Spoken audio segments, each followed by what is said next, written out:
buenas tardes. Mi nombre es Katia Escalante Barbosa.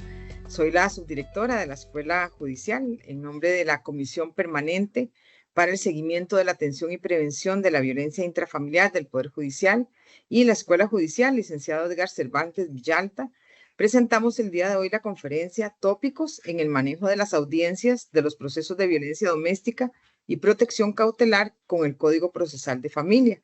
Nuestro ponente del día de hoy es don José Miguel Fonseca Vindas. Él es máster en Administración de Justicia, con énfasis en Derecho de Familia por la Universidad Nacional de Costa Rica.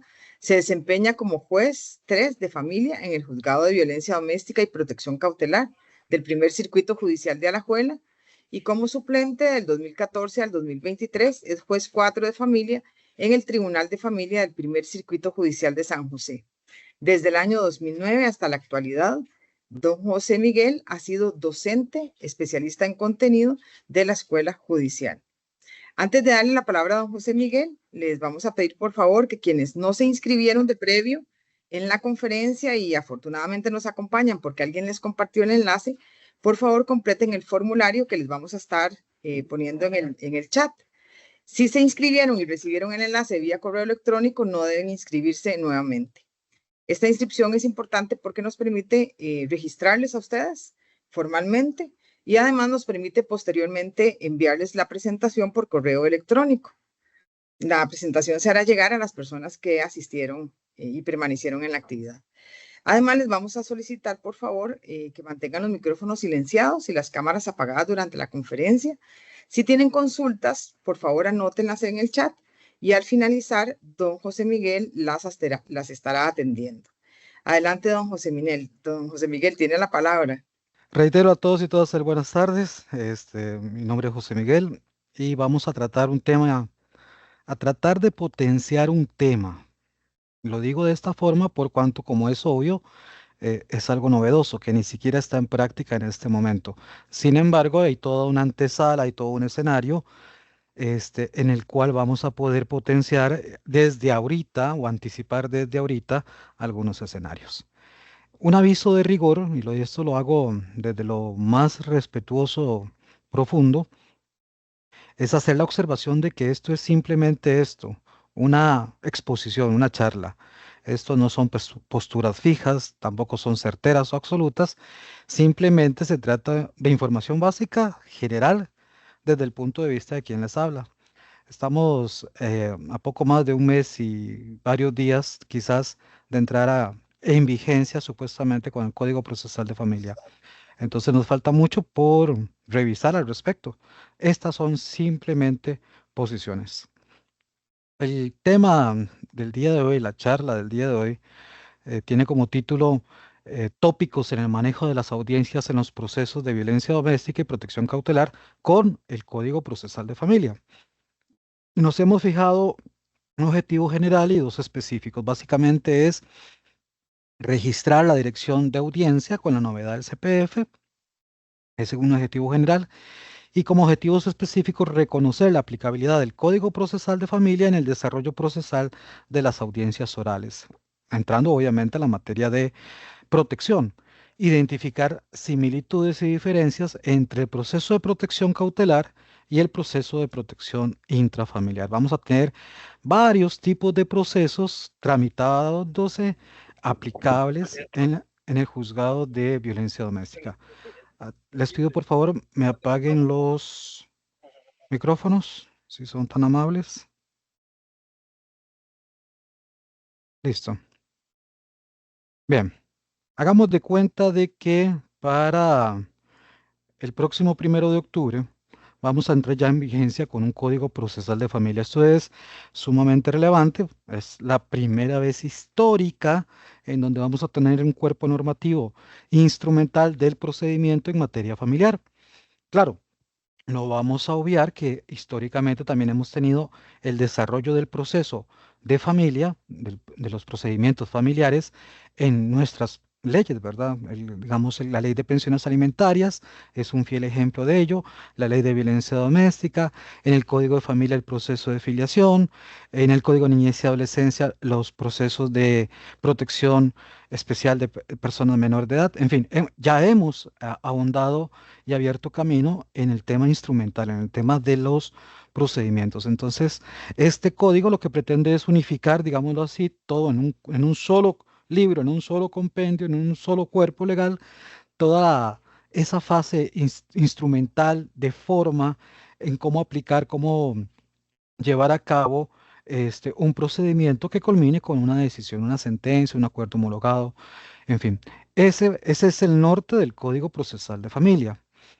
Este Código Procesal de Familia, algo interesante que trae o que tiene, es que está dividido en 4 artículos. Si usted ingresa a Sinalevi, en la página de la Procuraduría, y busca el Código Procesal de Familia, la ley solo tiene 4 artículos. Y resulta que es así porque en el primero usted va a encontrar todo el Código Procesal de Familia. En el segundo, creo que son las reformas. En el tercero, las adiciones. Permítame. Listo. Vamos a ver, a silenciar. Aquí estamos. Entonces, les decía, este código, usted abre en el Sinalevi y aparecerán 4 artículos. El tercer artículo, en el apartado tercero, vienen algunas reformas a distintos cuerpos legales. Una de estas es a la Ley Orgánica del Poder Judicial. Nada más permítanme acá. Ajá, a la Ley Orgánica del Poder Judicial. Este Código Procesal de Familia viene a reformar, bueno, a adicionar más bien, un artículo 121 bis. Básicamente es el que crea las competencias o la competencia material de los juzgados de violencia doméstica y de protección cautelar. Ahora se van a llamar así, juzgados de violencia doméstica y de protección cautelar. Ven ustedes qué interesante que ya desde el nombre del despacho judicial nos infiere hacia dónde va abocada la tutela judicial efectiva, ¿verdad? Esta tutela de protección enfocada a 2 ámbitos, a la violencia intrafamiliar, a la violencia doméstica y también a la protección. Vamos a hablar después con el tema de lo cautelar. Se crea este 121 bis y palabras más, palabras menos, en el inciso 1, ustedes lo pueden ver acá, dice que los juzgados o estos juzgados tienen o conocerán todo lo relativo a la protección, a los procesos de protección cautelar de violencia intrafamiliar, de adultos mayores y de personas con discapacidad. Ojo con la coma, esa coma es importante, porque ya desde un inicio nos dice que todos, absolutamente todos, el de violencia intrafamiliar, el de adultos mayores y el de personas con discapacidad, todos son procesos de protección. Voy a quitarle o quitémosle un ratito ahí la palabra cautelar. Verán después por qué. El punto aquí es de que se trata de que en los juzgados de violencia doméstica y protección cautelar vamos a tener procesos de protección y los vamos a ir delimitando de la siguiente forma. Vamos a tener competencia para brindar tutela de protección a los procesos aquellos en donde se trate de violencia intrafamiliar. Vamos también a tener competencia, y eso ya está clarísimo con el artículo 57 de la Ley Integral de Protección a la Persona Adulta Mayor, de la violencia contra personas adultas mayores. Con este 121 bis, reformado por el CPF en la Ley Orgánica, vamos también a tener protección, no tutela de protección, contra la violencia hacia personas en situación de discapacidad.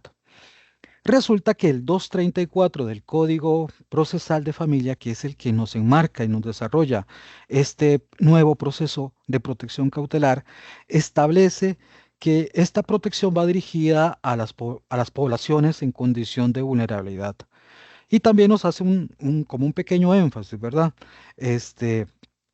Que no hayan leyes especiales aplicables. Y esto va de la mano con el punto 2 o con el inciso 2 del 121 bis, que ustedes verán por acá. Los demás asuntos que estipule la ley. Bueno, ¿cuál ley? La ley orgánica simplemente dice, inciso primero, violencia intrafamiliar, adultos mayores, personas en situación de discapacidad, y luego baja un inciso y dice los demás asuntos que estipule la ley. allí lo deja la norma muy abierto. Resulta que en ese 234 que les mencionaba, se establece, como les decía, el procedimiento. ¿Para qué? Para la protección. ¿Hacia dónde? ¿Hacia quiénes? Hacia las personas en condición de vulnerabilidad. Y hace un punto y aparte, ¿verdad? Bueno, es una coma, me parece, salvo aquellos regulados por leyes especiales. Vean ustedes que salvo aquellos regulados por leyes especiales, se complementa con el 121 bis punto 2 de la Ley Orgánica del Poder Judicial reformada por el Código Procesal de Familia. ¿En qué sentido? En los demás asuntos que estipule la ley. Entonces aquí viene como un juego de ponderación en donde vamos a tener que dilucidar, y aquí vendrá el actuar protagónico de, por ejemplo, un tribunal de familia, una sala constitucional, por ejemplo, a ir delimitando esas áreas, esos límites, para poder determinar este, los demás asuntos que estipule la ley. En una primera conclusión, los juzgados de violencia doméstica y protección cautelar van a atender esta tutela de protección, lo dijimos, personas adultas mayores, personas con discapacidad, violencia intrafamiliar y ojo, estas son condiciones de vulnerabilidad. ¿Cuál es el referente para poder entender o para poder avanzar a una concepción, una definición de vulnerabilidad? Bueno, yo menciono, mi propuesta es citar o mencionar las reglas de Brasilia.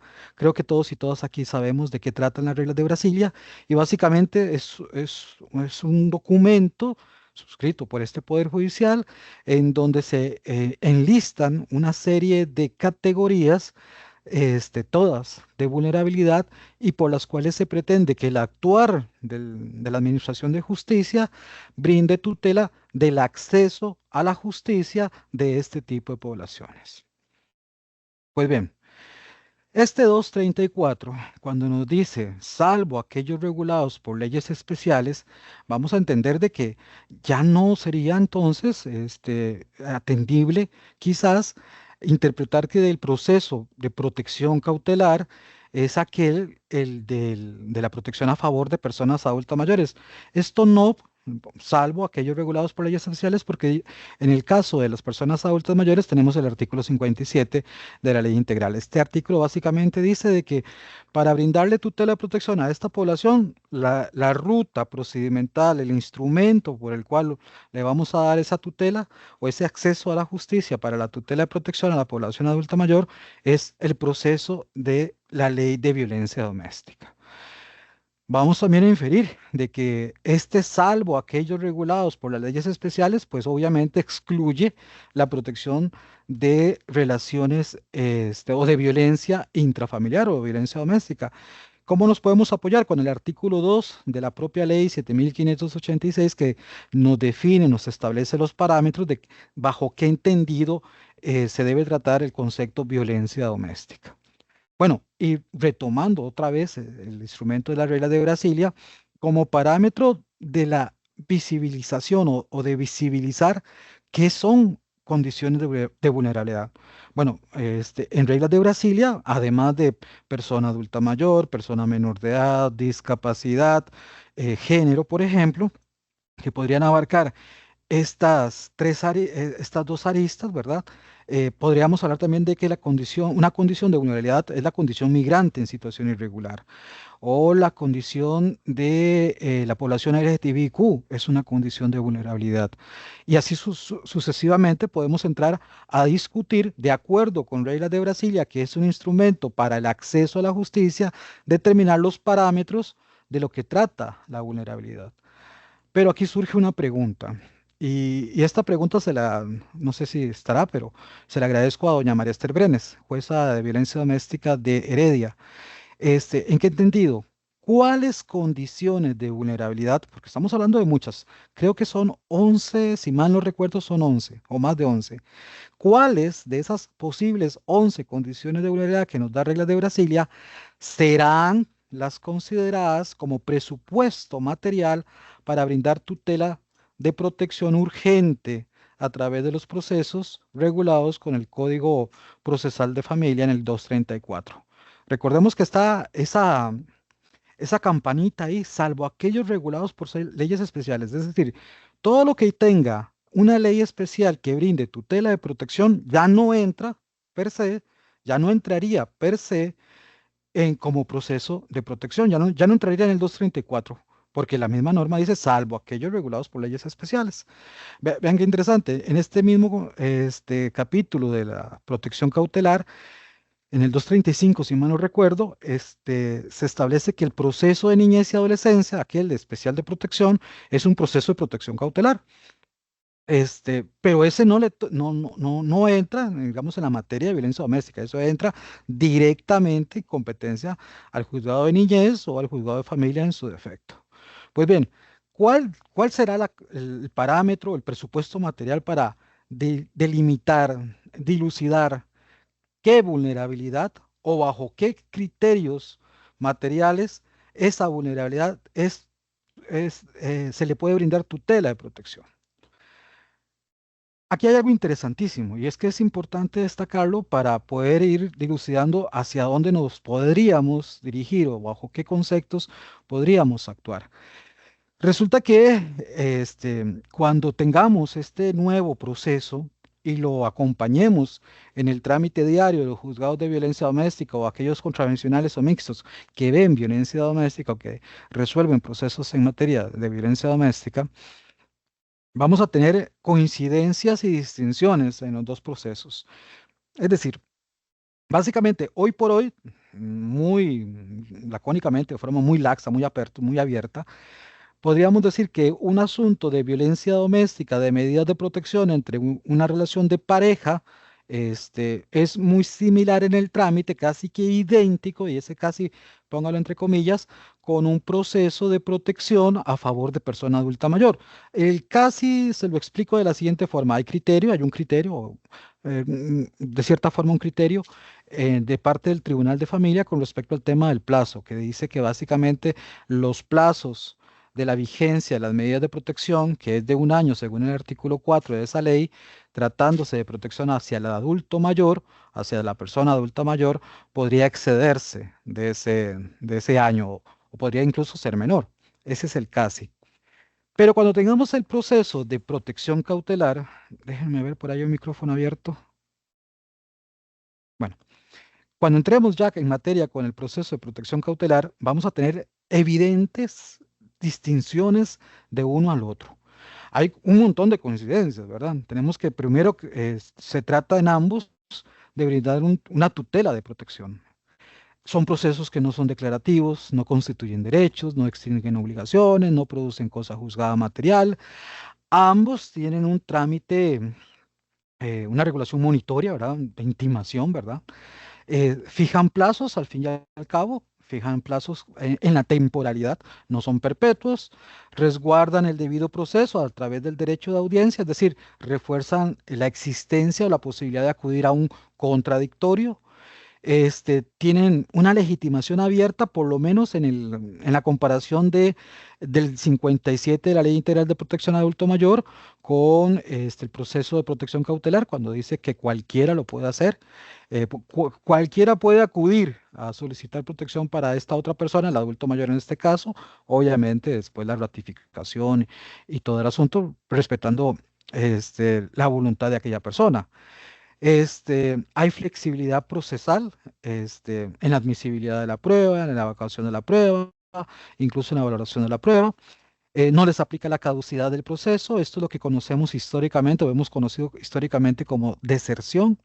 No les aplica el desistimiento, no se admite declaración de parte. Tendremos norma expresa en este sentido con el Código Procesal de Familia, tanto para procesos de violencia doméstica como de protección cautelar.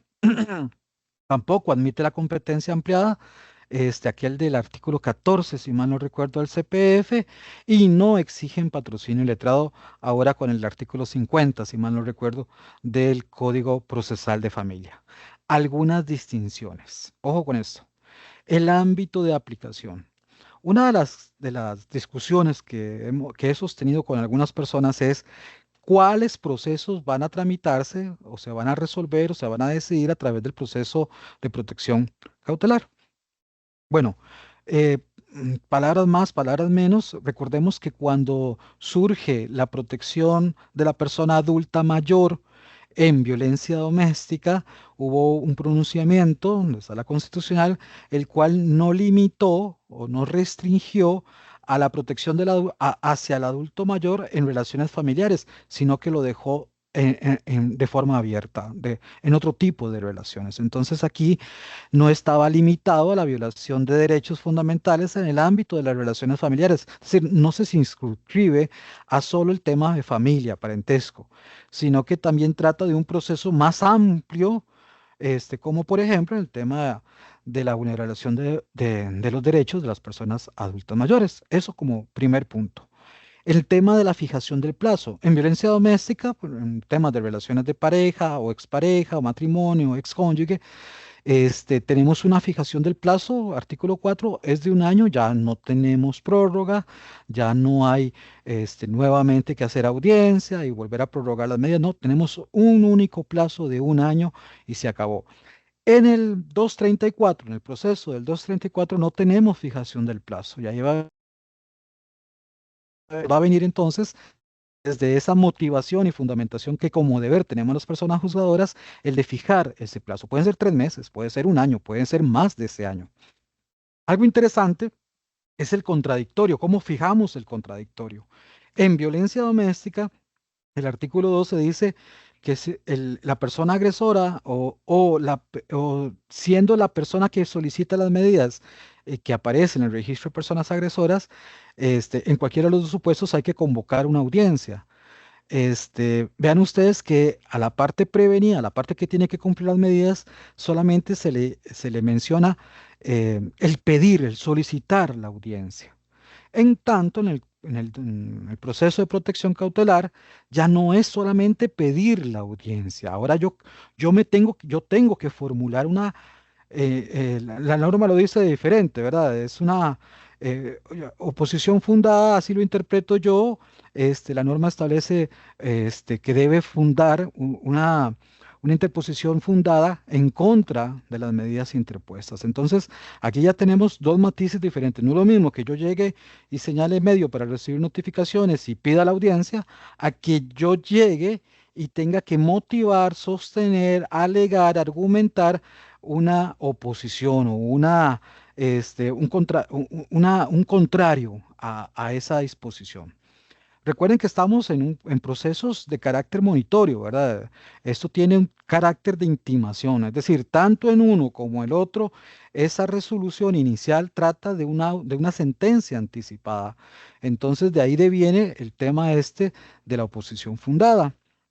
Otra diferencia es el tema del seguimiento, por cuanto al menos en el Código Procesal de Familia, en este proceso de protección cautelar, pues como que ahonda un poco más con respecto a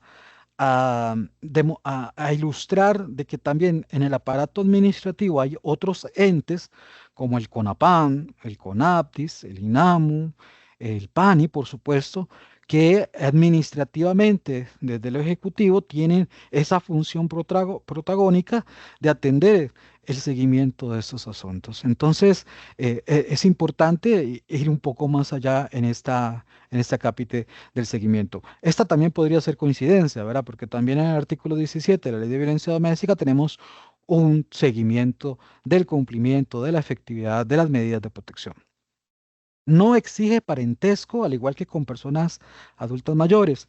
Vamos a ver más adelante que de forma muy, muy así como que un poco indiscreta quizás, la norma da el vistazo, da la frase de que al dar las calidades, debe decir la relación de parentesco y luego dice si la hubiere. Ok, y si no la hubiera, entonces, ¿será que sí se puede? ¿Será que sí cabe en este asunto? Vamos a leerlo más adelante en otras líneas. Aquí la pregunta es, con todas estas coincidencias y diferencias, con la entrada en vigencia del Código Procesal de Familia, se modifica o se cambia el trámite de los procesos de violencia doméstica, ¿verdad? Aquí estamos hablando de la ley 7586. Van a disculpar ahí la caligrafía. Es importante decir esto. Cuando hablamos de proceso, el proceso es una construcción jurídica. Esta nos dice el cómo acudir a tribunales de justicia para pedir justicia. Se nutre de principios como el contradictorio, el de igualdad y contrario senso, en contraposición, es decir, que no es lo mismo, el procedimiento son la serie de pasos que se deben cumplir para llegar a la solución del conflicto, para llegar a sentencia. Y esto depende mucho de la pretensión. Hago esta aclaración para poderle darle matiz a esta pregunta. Con la entrada en vigencia del CPF se modifica o se cambia el trámite de los procesos de violencia doméstica. Bueno, vamos a decirlo de esta manera. Volviendo otra vez al Código Procesal de Familia, en aquel artículo 3, como les mencionaba, resulta que también se modifica, entre otras, la ley de violencia doméstica. Muy sencillo, muy por encima, se modifica el inciso E, artículo 3, aquel que habla de la fijación de una obligación alimentaria. ¿Cuál es el cambio más significativo? Bueno, que ahora el juez o la jueza de violencia doméstica, cuando brinda tutela de protección a la víctima y otorga el inciso L del artículo 3, debe dictar una sentencia anticipada de pensiones alimentarias. Entonces, ya no solamente es la fijación de un monto provisional, no lo veamos de esa forma, porque dentro de lo que se pretende reformar es con los alcances, dice aquí, que corresponda de conformidad con el 270 del CPF, es decir, al juez de violencia doméstica, a la jueza de violencia doméstica que atiende ese asunto, si considera razonable, proporcional, a partir de una debida diligencia reforzada, otorgar el inciso L, se trata de una sentencia anticipada. Luego testimonia piezas y lo remite a pensiones, pero entiéndase que es parte de los cambios que vamos a tener en violencia doméstica. Otro cambio es el tema de las personas legitimadas, ¿verdad? El artículo 7. Aquí importantísimo el tema de las personas menores de edad y de la actuación o de la representación legal a través del Patronato Nacional de la Infancia. Pero el más importante de todos, sin desmeritar los otros dos, es el artículo 19, que es sencillo. Hoy por hoy usted lo lee y supletoriamente nos envía, nos remite al Código Procesal Civil del 89, el cual todavía está aplicable a la materia de familia por resorte de ley 9621. Es decir, en este momento, pensiones, familia, niñez, violencia doméstica, en este momento todos trabajamos, tramitamos, computamos plazos, hablamos de admisibilidad de prueba, hablamos de recursos de impugnación a través de lo que está establecido en el Código Procesal Civil del 89. A partir del 1 de octubre, la ley de violencia doméstica se reforma, se modifica en el artículo 19 y dice el 19, el Código Procesal de Familia se aplicará supletoriamente, pero ojo, nos tira tres condiciones. ¿Cuáles son las tres condiciones que nos da el CPF o que nos dará el 19 de la Ley de Violencia Doméstica para aplicar el CPF? Cuando guarde silencio, cuando sea compatible y cuando no se oponga a lo preceptuado a esta ley. Ojo con esto y este último puntito relaciónelo usted con el artículo 9 del Código Procesal de Familia y luego lo vamos a explotar porque nada más les menciono, échele un ojo al artículo 9, párrafo final. Pues bien, el CPF va a ser aplicado supletoriamente en materia de violencia doméstica. Cuando guarde silencio, cuando sea compatible y cuando no se oponga a lo preceptuado de ley.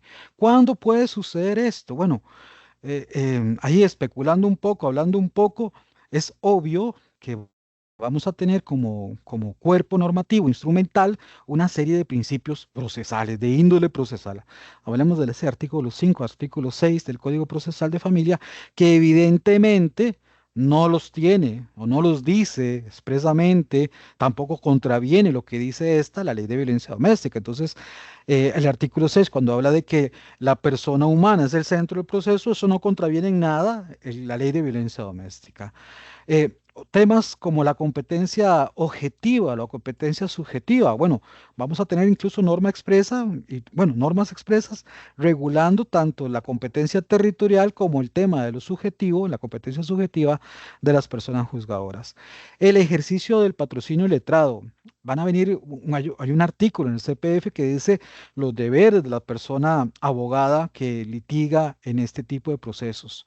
¿Qué hacemos cuando tenemos que suspender para continuar después una audiencia del artículo 12 o para continuarla horas más tarde? Bueno, esa norma me la va a dar el CPF.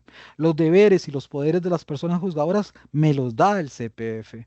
Esto es igual como, por ejemplo, en el tema de plazos, dirección de audiencia, los recursos. ¿Qué será impugnable? Bueno, ojo con el artículo 10 de la Ley de Violencia Doméstica que dice o establece que la resolución que otorga medidas carece de todo recurso.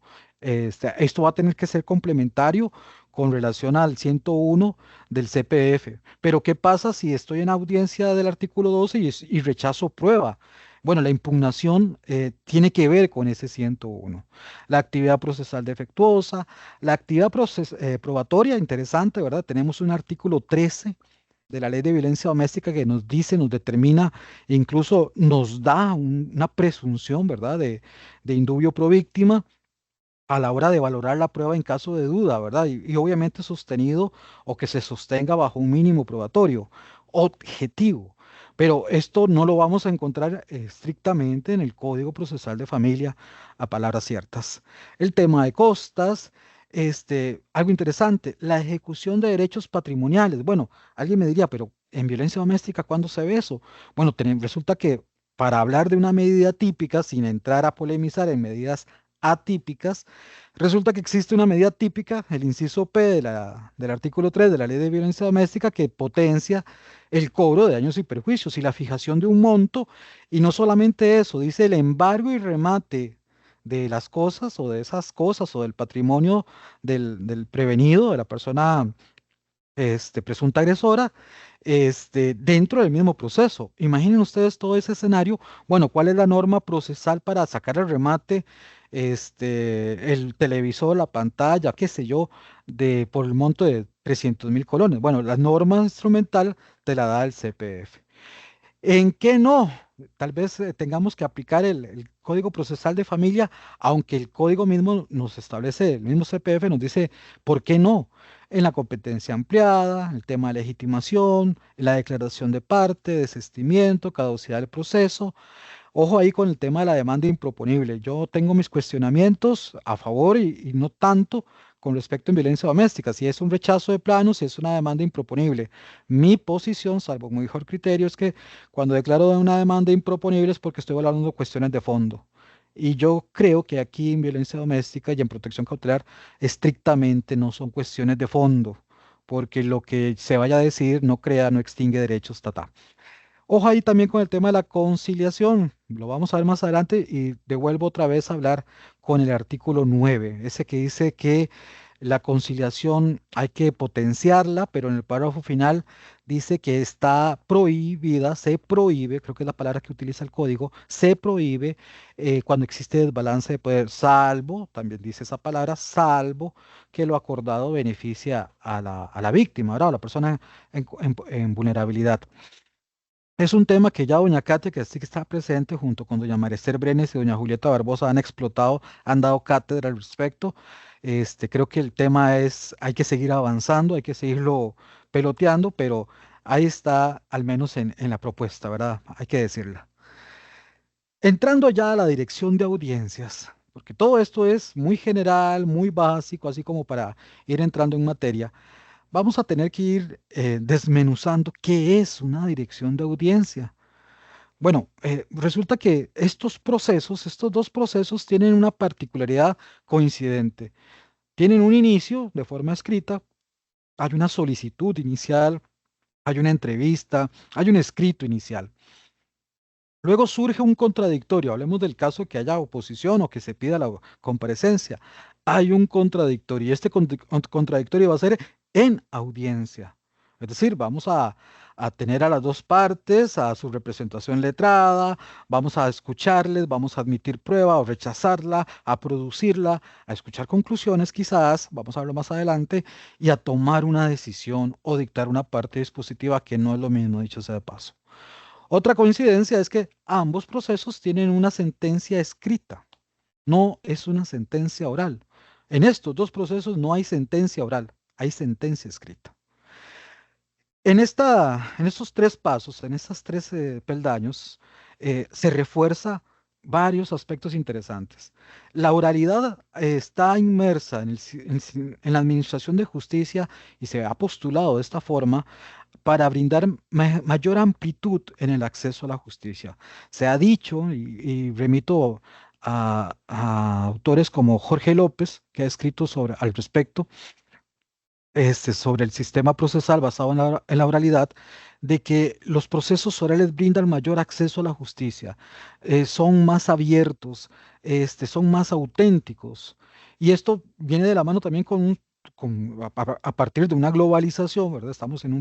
Costa Rica no está aislado del mundo, no está fuera de este mundo, este, de una modernización del sistema judicial, donde surgen estándares de un debido proceso, de un control de calidad de la información y en donde las audiencias orales y privadas, como lo es nuestra materia, distinto a materia civil, laboral o penal, que las audiencias orales pueden, no todas, dependiendo de algunas circunstancias públicas, la nuestra es privada, rajatabla, no hay de otra forma, bajo fijación de plazos razonables y creando un sistema eficiente en el uso de los recursos y un uso intensivo de las tecnologías, entre comillas, audiencias virtuales, cierro comillas. Todo eso ha motivado a un desarrollo efusivo de un proceso o de una serie de procesos basados en un sistema procesal de oralidad. Y, y aquí es interesante preguntarnos, ¿qué debe realizar un juez o una jueza en una audiencia? Bueno, muchos de los que estarán aquí, son personas juzgadoras, otras serán personas litigantes, y habrán estado en una audiencia. Y para un juez o una jueza, la dirección de audiencia tiene que basarse o limitarse en muchos aspectos, pero uno de estos es administrar el debate. Hagan de cuentas en ese imaginario que todos y todas tenemos de una orquesta de cámara, instrumentos de viento, de cuerda, de percusión, y delante de ellos una persona con una batuta, creo que es como se le dice, que está dirigiendo, que está orquestando. Esta persona es la que dirige la audiencia y no solamente se trata de una atribución, no es, mire, usted es el juez, usted dirige la audiencia, no, usted debe dirigir la audiencia. ¿Dónde dirigir la audiencia? Y es responsabilidad y respeto de las personas que acuden a la audiencia permitir que la persona juzgadora dirija la audiencia. ¿Qué quiero dar a entender con esto? Para que quede aún más claro. El abogado litigante no dirige la audiencia, la parte no dirige la audiencia, el testigo no dirige la audiencia. ¿Quién dirige la audiencia? El tribunal, el juez, la jueza. Este deber de dirigir la audiencia, tiene una razón de ser. Es la persona que dirige el debate, que administra el debate, pero además es la que tiene que empaparse de todas las circunstancias posibles del caso concreto para en la posteridad tomar una decisión. Debe dirigir la audiencia dando la palabra a las personas, luego dando traslado a la contraparte y finalmente tomar una decisión. ¿Es esto todo lo que hace un juez o una jueza en una audiencia? ¿Existirán otras formas de realizarse, de dirigir, de comportarse en la audiencia? ¿No hay otras cosas al mismo tiempo que se deben administrar en el debate, en la decisión? Pues bien, vamos a puntuarlo de esta forma. La autoridad judicial, la persona juzgadora, definitivamente una de las funciones macro que tiene en la administración de justicia es la de tomar decisiones. Un juez, una jueza toma decisiones. Y obviamente no pueden ser, no pueden ser decisiones antojadizas, subjetivas, arbitrarias, obviamente que no. Tienen que estar amparadas a la ley y de acuerdo con el caso concreto, dependiendo de las circunstancias fácticas, probatorias, que se le sometan a su conocimiento. Pero puntualmente, para alcanzar estas decisiones, hay varios pasos importantes que debemos como jueces y juezas tener claridad. Hay un documento, una guía de audiencias de doña Mayra Trigueros y de doña Ruth Alemán. También se publicó aquí en la Escuela Judicial. Doña Katia sabe al respecto. Esa es una guía, es un PDF. Usted ingresa a Biblioteca del Poder Judicial, Escuela Judicial, y ahí le va a aparecer el documento. Es una guía de audiencia, de varias audiencias, de las muchas audiencias que trae el CPF y cómo el juez o la jueza debe, y las partes también, los litigantes, cómo deben entrenarse para ese tipo de actuaciones. En mi opinión, una de las fórmulas para alcanzar una decisión, y ojo con esto que voy a decir, no solamente implica al juez o la jueza, obviamente también a los litigantes, revisar previamente los antecedentes del expediente. Es decir, usted no va a entrar en lo que llamábamos antes virgen a debate o al juicio o a la audiencia sin saber o sin conocer de qué trata el asunto. Nótese que es importantísimo que usted como persona litigante o persona juzgadora, mucho más si es persona juzgadora, advierta los posibles escenarios que vaya usted a toparse en esta audiencia. ¿Qué condiciones? ¿Quién es la parte solicitante? ¿Quién es la parte prevenida? ¿Qué tipo de medidas se dieron? ¿Cuándo fueron notificadas? ¿Qué tipo de oposición se alegó? ¿Qué tipo de circunstancias rodean este caso? ¿Habrán circunstancias de alto riesgo o no? Todos estos pormenores hay que tenerlos claros antes de entrar a esa audiencia. Hay que realizar un trabajo donde se debe realizar el juez o la jueza las condiciones del cómo se deben adoptar para una comunicación de la decisión. Y esto lo estoy diciendo en el contexto de una audiencia concreta. Es decir, pensemos de que usted tiene que entrar a audiencia y no hay sala, o no tiene computadora, o no tiene SIGAO, o no tiene internet, o no tiene Teams. Todas esas cosas usted las tiene que tener claras y definidas mucho antes de iniciar la audiencia. Un acceso razonable a la información útil y suficiente. Lo que se caracteriza, lo que se estila en muchas ocasiones es tener el PDF del expediente completo, ya con sus márgenes, sus citas, sus anotaciones, los tiempos del debate. Una persona no podría acaparar la audiencia en el desarrollo de sus explicaciones o de sus intervenciones. Y esto es importante que nosotros, como jueces y juezas, lo tengamos claros. ¿Podemos nosotros moderar el tiempo de la intervención de la parte? Sí, claro. ¿Por qué? Porque usted es el que debe dirigir la audiencia. Entonces, entre esta función, que es un deber de dirigir la audiencia, usted como persona juzgadora debe organizar los tiempos de las personas que intervienen, el lugar, el contexto, la documentación, la información, la grabación. Además de esto, y esto es algo muy, muy de la persona juzgadora, llevar apuntes, organizar sus apuntes.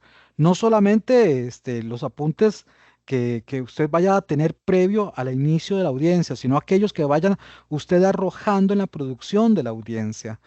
Esto es algo muy subjetivo, es el estilo de cada quien, cada persona tiene su propio estilo. Hay gente que no lleva apuntes, hay otros que los triplea en su computadora personal, hay otros que no requieren ninguno de los dos y ya lo tienen guardado en su disco duro. Pero el punto es llevar una serie de apuntes de alguna forma en donde usted debe ir apuntando lo más relevante, lo más consistente. Estos apuntes deben ser claros, precisos, concretos, y esto a usted le ayuda, le colabora para construir una decisión. Los cuatro cuadritos que ustedes ven aquí abajo, estos cuadritos que ustedes ven aquí abajo, representan muy grosso modo el íter de todo esto que estoy hablando. En una audiencia va a surgir o surgirá una cuestión debatida, una solicitud de algo, y usted inmediatamente va a tomar una decisión, previo a audiencia a la contraparte, si fuera necesario. Luego la va a fundamentar e incluso la puede complementar. Voy a dar ejemplos. Pensemos en un resolutivo familiar en materia de familia, divorcio, qué sé yo. O en este ejemplo que estoy dando acá es de interrelación y contacto. En la audiencia del 231, si mal no recuerdo, del CPF, resulta que te surge, una de las personas litigantes se levanta la mano y te formula una medida cautelar de interrelación y contacto paterno-filial de forma supervisada a través del PANI. Esa es la controversia o esa es la gestión. A partir de esa gestión, usted puede brindar un contradictorio pequeño de darle audiencia a la otra parte, si usted así lo tiene claridad. Debe decisión o no acoger, inmediatamente debe dar la fundamentación del por qué tomó esa decisión. Y posterior, si fuese necesario, solo eventual, el complemento de aquella decisión. Como lo pongo en el ejemplo, se indica la controversia, usted lo está resolviendo, ya esto es voz de la persona juzgadora, esto es lo que está diciendo la persona juzgadora.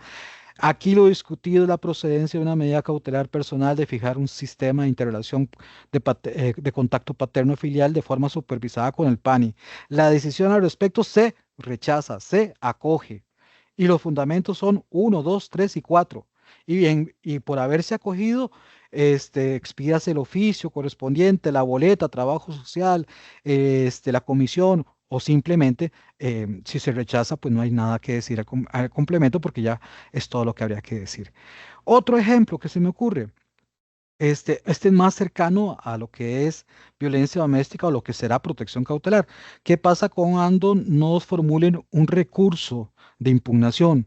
Recordemos que el recurso de revocatoria, perdón, que el recurso de apelación se debe formular conjuntamente con el de revocatoria. Entonces, asumiendo entonces, me van a formular los dos.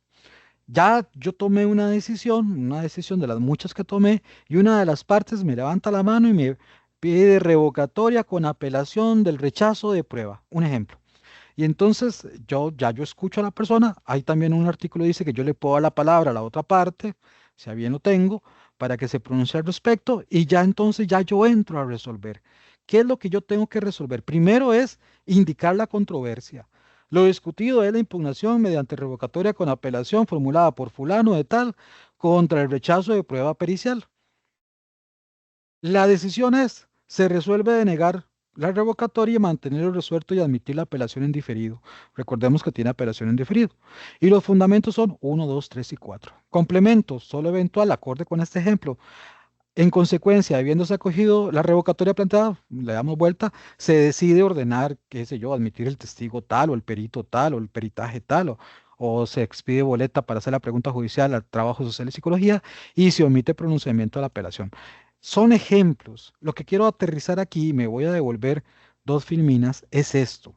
Usted como juez, como jueza, tiene que identificar cuál es la cuestión debatida, cuál será su decisión, cuáles son los fundamentos, las motivaciones de esa decisión y si requiere o no brindar algún tipo de complemento para materializar aquella decisión.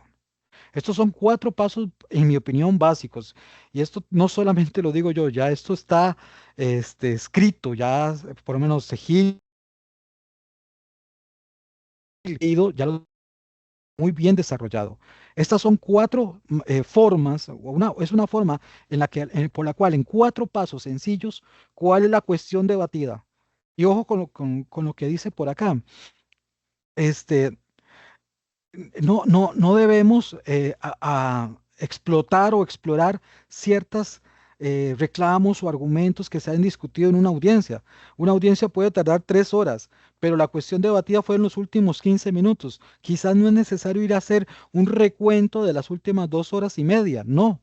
Lo que interesa es cuál es la cuestión debatida. Usted tiene que tener como juez o como jueza identificado cuál es la cuestión debatida y a partir de allí sostener una decisión. Obviamente fundamentarla, motivarla, razonable y proporcionalmente, de acuerdo con los márgenes de legalidad, y brindar complementos si así fuese. Estos ejemplos de la audiencia, del manejo de la audiencia, en la dirección de audiencias, básicamente las deduzco de la siguiente forma, en estos 6 cuadritos que ustedes ven a continuación. La forma previa, en cómo se va a determinar la audiencia, ese trabajo de preaudiencia, esa gestión judicial del caso, la dimensión del caso, es fundamental. Ojo, esto es antes de la audiencia. Esto es lo que llamamos, voy a estudiarme el expediente porque más tarde voy para audiencia. Eso es, esa gestión judicial, cuántas partes son, quiénes son, los abogados, cuántos escritos hay. revisar el expediente, leer el expediente. Luego, identificar claramente el conflicto, lo que es discutido, la cuestión que se requiere pronunciamiento. Esto ya usted está en audiencia. Ya a usted le opusieron un recurso de revocatoria con apelación por algo que usted acaba ya de resolver o algo que está en el expediente y que se está alegando en este momento. Pensemos quizás en una nulidad, una actuación procesal defectuosa. Esa identificación de la claridad en el conflicto es lo que usted le va a permitir que es relevante, qué es lo concreto que vamos a resolver o sobre qué es lo que vamos a resolver. Advertir la teoría del caso y los intereses de las partes. Y aquí es importante el desapego que podemos tener todos y todas a partir de las creencias, evitando prejuicios, preconcepciones y mitos. Esto es una teoría legal de los hechos y de la causa. ¿Qué es importante aquí destacar? Como personas juzgadoras, siendo personas, debemos advertir de que muchas veces nuestras mentes, nuestras memorias, nuestras emociones, pues nos invaden. Y aquí hay que entonces objetivizar estos pensamientos, mi pensamiento, desarrollarlos a partir de la teoría del caso, del caso concreto. Hay que desagregar. Hay muchas cosas que la gente, cuando estamos en audiencia, las personas alegan. Entonces resulta que presento nulidad de todo lo actuado porque esto, por aquello otro. Bueno, debemos desagregar el debate.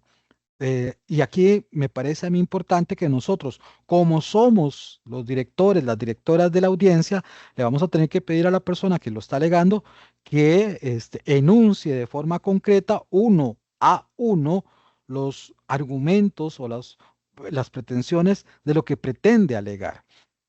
No vamos a hacer un arroz con mango, no vamos a hacer un sancocho, ¿verdad? Desagregar del debate tantos puntos como sean necesarios para focalizar el análisis de cuestión, aquello que realmente interesa. Dirigir la audiencia del modo más efectivo y eficiente posible para obtener suficiente información de calidad. Esto para mí es relevante. ¿Por qué es relevante? Porque nosotros no somos una forma que está estática delante de las partes. Nosotros somos quienes administramos el debate y me parece a mí que no hay nada en mal y no existe norma contraria a lo que voy a decir de que usted como persona juzgadora pida aclaración de lo que le están diciendo. Por favor, señor abogado, señora abogada o señor tal, ¿me podría aclarar lo que me está diciendo? ¿Me podría repetir lo que me está diciendo? ¿Me podría indicar de forma concreta cuál es su sugestión, su solicitud? Esa efectivización de la obtención de la información es lo que usted le va a potenciar entonces, desagregar, identificar teoría del caso y por ende tomar algo que es nuestra real función, decidir. Momento de la decisión. Y este es otro punto importante. El momento de la decisión no tiene que ser inmediatamente que el abogado o la abogada guardó silencio. Usted puede tomarse su tiempo. Señor juez, señora jueza, ustedes son los administradores del debate. Usted perfectamente puede tomarse 1, 2, 3 minutos. No, tampoco es que vas a salir a dar una vuelta a la manzana. Se toma su tiempo para tomar la decisión. No es que guarda silencio el abogado y usted de una vez, bueno, si lo tiene, genial, pero si no, tómese su tiempo, sea mesurado en eso, dése su tiempo de aclarar sus ideas, de apuntar las ideas centrales en esa hoja en blanco que va a tener a la par para ir uno a uno resolviendo aquellos puntos agregados de la teoría del caso de lo que se pretende resolver. Y las características de la decisión, ¿verdad? Hay situaciones que aquí en materia de familia, en materia de lo familiar, pues son interesantes. Una de ellas, por ejemplo, el lenguaje claro.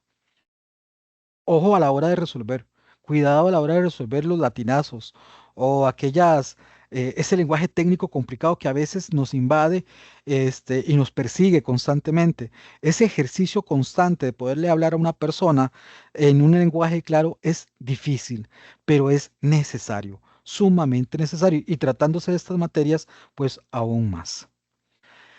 Las audiencias orales en materia de violencia doméstica o en procesos de violencia doméstica, para ser más específico. Yo en lo personal, en la resolución que señalo audiencia o comparecencia del artículo 12, soy estilo adjuntar este recuadro, en donde en palabras muy sencillas y bajo un esquema, yo le digo a la persona usuaria, vamos a audiencia. Y la audiencia sirve, de acuerdo con el artículo 12 y el 14, para escuchar a las personas, para ofrecer prueba, es decir, el tema de admisibilidad de prueba, producir esa prueba y dictar una decisión. Pero se lo explico de otra forma. Trato de decir lo mismo de otra forma. Paso uno, la audiencia será grabada. Paso 2, el juez o la jueza explica el orden de la audiencia. Paso 3, se establece el objeto de la audiencia, es decir, ¿de qué trata esto? Aquí en materia de familia, los que hemos trabajado en esta materia, en violencia doméstica, pues creo que coincidirán conmigo de que las personas a veces llegan y aquí en violencia doméstica quieren resolver la pensión alimentaria, el régimen de visitas, los atributos de la autoridad parental, entre otros, ¿verdad? Bueno, ¿de qué trata este asunto, esta audiencia? ¿Cuál es el objeto? La palabra, la persona que pidió las medidas, la palabra, la persona que debe cumplirlas, el orden, yo lo estilo de esta manera. Sé que hay criterio también, al menos de don Mauricio Chacón en el Tribunal de Familia, de que para él el orden puede ser diferente. Entiendo el porqué. El porqué es básicamente si la audiencia se celebra para un contradictorio, pues démosle la palabra a quien se está oponiendo, efectivamente. Sin embargo, en la práctica y en la operatividad me ha dado mejor resultado de la forma que está allí expuesta. Luego el juez o la jueza resuelve sobre la admisibilidad de la prueba, y esto es importante. El momento procesal oportuno para resolver sobre la admisibilidad de la prueba no es otro que en audiencia, no es otro, no es antes de audiencia, no es por gestión escrita, no es interlocutoriamente en el desarrollo del proceso, no, es allí. Se evacúa la prueba y luego se toma una decisión del caso concreto. Ojo que la norma no establece parte dispositiva. Otra distinción de violencia doméstica con protección cautelar. Protección cautelar dice dictado de parte dispositiva, que tiene que ver con todo. Es decir, se mantienen, no se mantienen, se revocan o se modifican, cosas y todo el asunto. Por ejemplo, y seguimiento y todo el asunto, eso es parte dispositiva en protección cautelar. En violencia doméstica solamente tomar la decisión, ¿se mantienen o no se mantienen? ¿Se modifican y se mantienen o el plano no se mantiene? ¿Cuándo es procesalmente correcto ofrecer prueba y resolver sobre su admisibilidad? Procede la ampliación de hechos y medidas en la comparecencia. Procede la interposición de excepciones que cuestionen la competencia. Será procedente en la comparecencia de alegar actividad procesal defectuosa. En la comparecencia será procedente recusar al juez o jueza. Se podrá impugnar alguna decisión en la comparecencia. Se debe dar espacio de conclusiones a las partes. Bueno, como les dije antes, ya hemos corrido camino, por lo menos en violencia doméstica, y qué dicha, el Tribunal de Familia ha sido el garante, digámoslo así, de un debido proceso. Es la última instancia en materia de violencia doméstica, dicho sea de paso, y es coincidente en la gran mayoría de sus votos en cómo se debe, cuál es el tratamiento procesal o procedimental, para decirlo mejor, en los asuntos de violencia doméstica. Por ejemplo, la admisibilidad de la prueba, voto del 2017. ¿Qué dijo el tribunal? El momento en que ofrecieron su prueba, la persona que juzga debe decidir en la audiencia, la cual admite y cuál rechaza, pues la ley no ha dispuesto un pronunciamiento anticipado y la que la admite debe evacuar de inmediato. Esto es un asunto en donde básicamente se ofreció una prueba y se dejó la documental, creo que se trataba de una documental, y se recibió la documental, no se le dio audiencia a la contraparte y se dijo que se iba a valorar en sentencia. Bueno, ¿y qué pasó con el contradictorio de prueba? ¿Qué pasó con la expresión de si se admite o no si se admite dicha prueba documental, tratándose, por ejemplo, de prueba documental? Es el momento procesal oportuno en audiencia el resolver, usted como persona juzgadora, resolver sobre la admisibilidad o no de la prueba ofrecida. Usted verá si la admite o no la admite, usted verá sus razones, por qué las admite, por qué no las admite.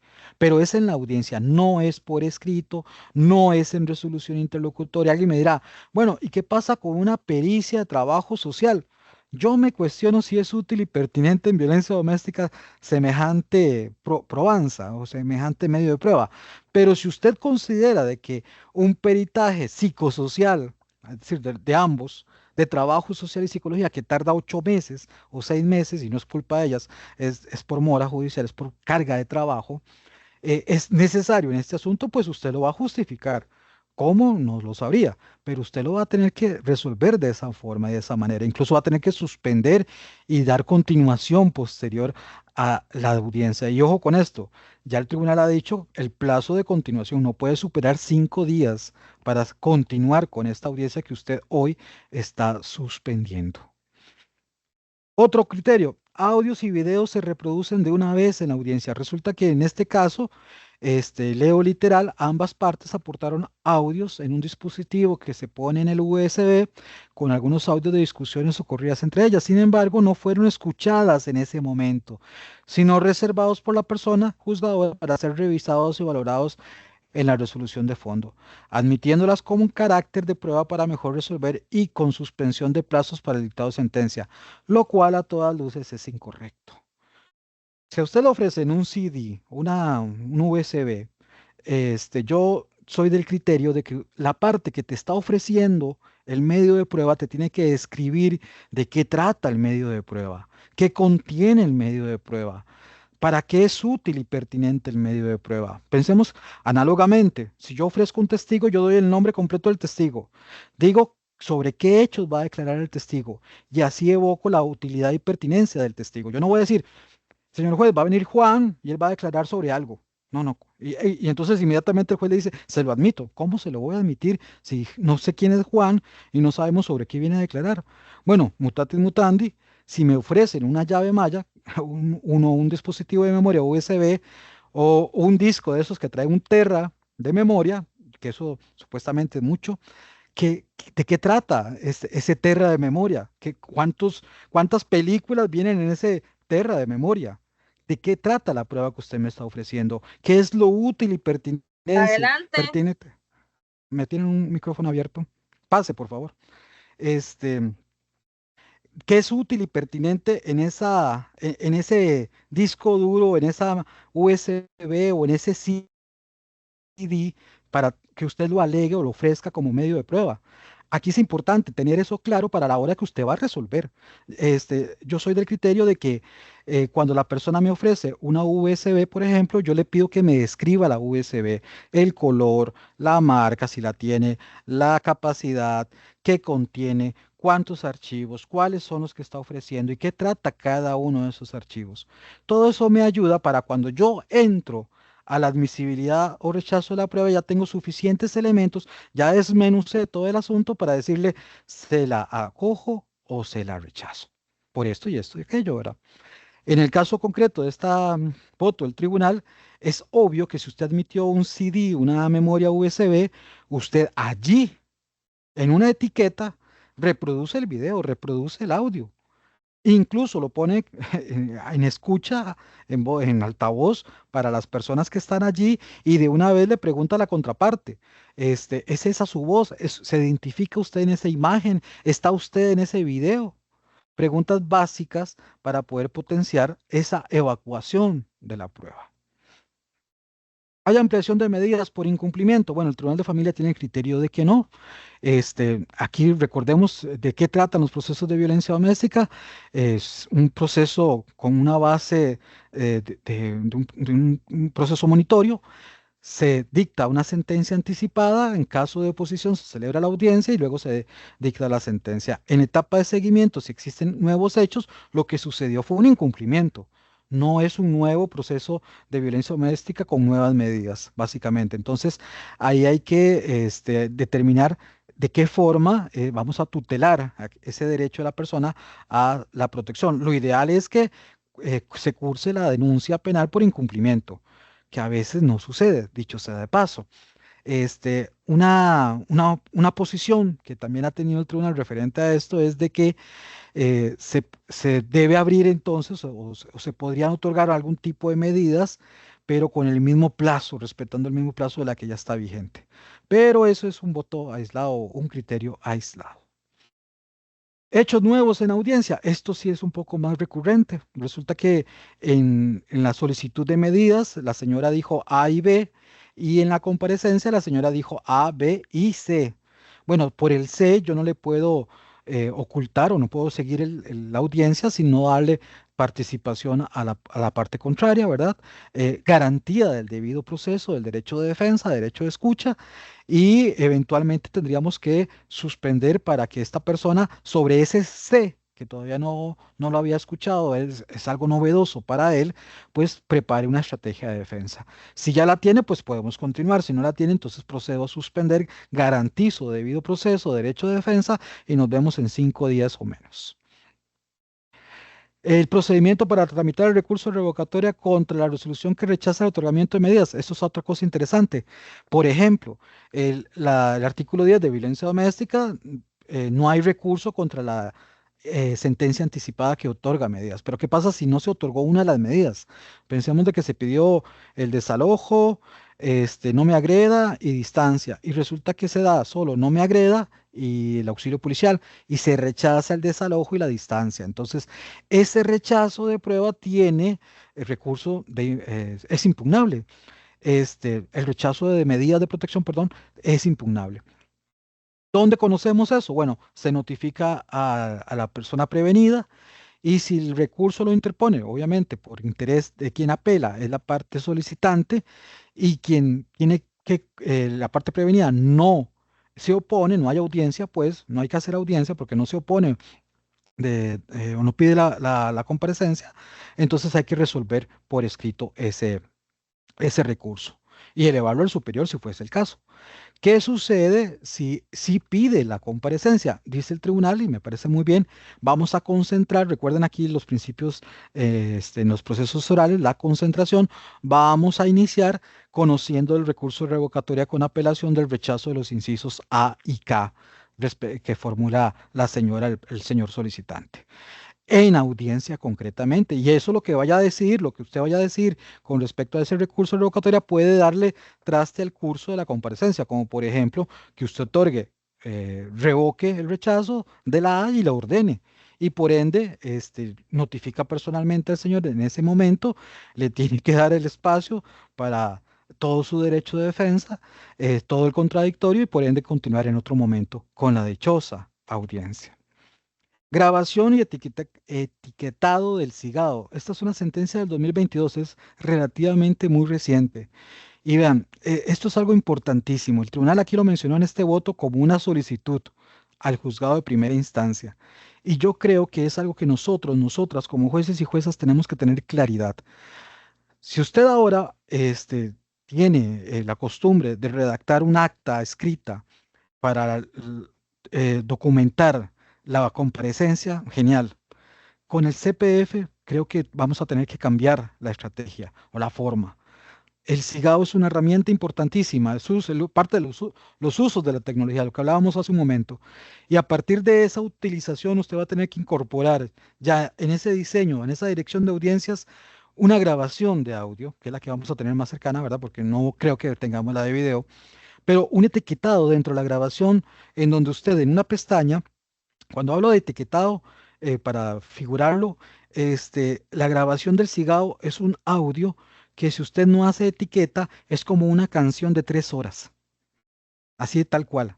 Pero si usted le hace etiquetado, es un disco de 33 canciones. No sé si me explico. Un track, dos tracks, tres tracks y así sucesivamente.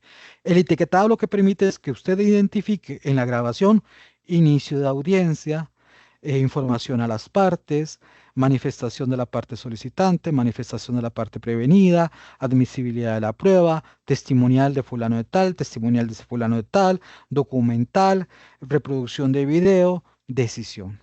Y entonces ese audio de 4 horas y media se convirtió en 7 canciones. ¿Me doy a entender? Entonces es mucho más ordenado y créanme que en segunda instancia se agradece cuando las personas juzgadoras en primera instancia hacen ese etiquetado. También cuando uno está en primera instancia y le pasan a resolver un asunto de un audio de prueba de 6 horas, y es un solo track. Se agradece el etiquetado. Aquí el tribunal le dice al juzgado de primera instancia que en lo sucesivo verifique que las voces de todas las personas que intervienen en las audiencias queden correctamente registradas y se sirva distinguir las grabaciones en distintos registros. Otra pregunta por allí, suspensión de la continuidad de la audiencia. Como les decía, de acuerdo con el criterio del tribunal o el desarrollo en este criterio del tribunal, aplicando otras normas como el Código Procesal Penal, el Código Procesal Contencioso Administrativo, el Código Procesal Civil, por ejemplo, esta suspensión no puede superar los 5 días. Entonces el tribunal dice, muy bien, ya usted abrió comparecencia, ahora si la va a suspender, tiene que volver a reprogramar la continuación, fijar la continuación allí mismo, usted lo hace allí mismo, dentro de los 5 días siguientes hábiles. Aplica el Código Procesal de Familia en violencia doméstica, ya para reiterar la pregunta o la respuesta. Bueno, evidentemente en el Código Procesal de Familia, en aquello que no contravenga la ley de violencia doméstica, en aquello que guarde silencio, en aquello que sea útil, bueno, que sea pertinente, procedente, estamos claros de que el capítulo cuarto que habla de las audiencias judiciales va acorde con todo el desarrollo o impera en el desarrollo de las audiencias del artículo 12 de la Ley de Violencia Doméstica. La privacidad de las audiencias, el comportamiento de las partes y representantes, de la persona juzgadora, el principio de concentración. Esto es algo que ha explotado mucho el Tribunal de Familia. Hay circulares al respecto. El juez o la jueza que abre la audiencia, la comparecencia, es el juez o la jueza que dicta la sentencia. Así tal cual. Este, eh, Ese es el principio de identidad física de la persona juzgadora. El principio de concentración, todo lo vamos a concentrar en la audiencia oral y privada, en la comparecencia. Ejemplo, ese recurso de revocatoria que se formuló contra el rechazo de medidas de la sentencia anticipada y lo vamos a conocer en la audiencia, en la comparecencia. La suspensión y continuación de audiencias en el 125 y siguientes, el registro de las audiencias en el 126. Importante, en el 123, deberes de la persona juzgadora al inicio de la audiencia. Y ojo con lo que dice la norma, en toda audiencia. Esta es una norma que, por ejemplo, en el inciso primero, solamente voy a destacar el inciso primero, de lleno aplica a la materia de violencia doméstica. Eso es algo que no trae la ley de violencia doméstica, pero sí lo trae el Código Procesal de Familia. Aplica en toda audiencia. Entonces, es explicar claramente a las partes, a los intervinientes, las funciones que asumen, los derechos, los deberes que le competen, las oportunidades de participación y consecuencias de su desatención, la obligación de comportamiento, la anuencia de las partes a no tomar una condición propicia del conflicto. Todo esto hay que decirlo al inicio de la audiencia de la comparecencia del artículo 12. Un cambio que se nos viene, ya se ha resuelto al respecto también a través del Tribunal de Familia de cierta forma, de cierta manera, es el cambio en el tema de la competencia territorial. El más significativo es que en cualquier despacho competente por la materia, el cual establece medidas provisionales y luego remite al despacho correspondiente. Es decir, la señora que vino a pasear a la abuela y es vecina de Punta Arenas, hoy a las 11 de la mañana o a las 3 de la tarde en horario normal, o en horario jornada ordinaria, horario normal, puede venir al juzgado de violencia doméstica a la juela a pedir medidas de protección. Nosotros la atendemos, otorgamos la protección y remitimos los autos o las piezas o el expediente, bueno, lo itineramos a juzgado de violencia doméstica de Punta Arenas. Otra cosa importantísima que nos trae el CPF, ojo con la competencia al juez o a la jueza penal. En algunos casos que conozca este juez o esta jueza penal, denuncia penal relacionada a los hechos de violencia, ese juez o esa jueza penal, con independencia de la cautela penal, es decir, esto no es una medida cautelar de índole penal, puede otorgar o es procedente ordenar con independencia de esa cautela medidas de protección de la ley de violencia doméstica y luego que testimonia piezas a violencia doméstica. En la práctica ha sucedido casi siempre lo contrario, ¿verdad? Mutatis mutandi, vienen a violencia doméstica y testimoniamos piezas al Ministerio Público. Ahora, en un proceso, una denuncia penal, el juez penal o la jueza penal podrá ordenar medidas de protección en ese proceso y esa pieza la separa y la remite a violencia doméstica del domicilio de la persona solicitante. Estos tres artículos del Código Procesal de Familia serán eh, aplicables también a la materia, a la comparecencia del artículo 12. Ojo con el artículo 86. Dice el artículo 86 que las resoluciones en audiencias se dictarán de forma verbal. Es decir, obviamente en una audiencia usted no dicta resoluciones escritas. Y esa resolución verbal se tendrá por notificada en el acto a todas las partes. Y aquí viene lo interesante, aunque no haya comparecido. De esas resoluciones no podrá alegarse desconocimiento.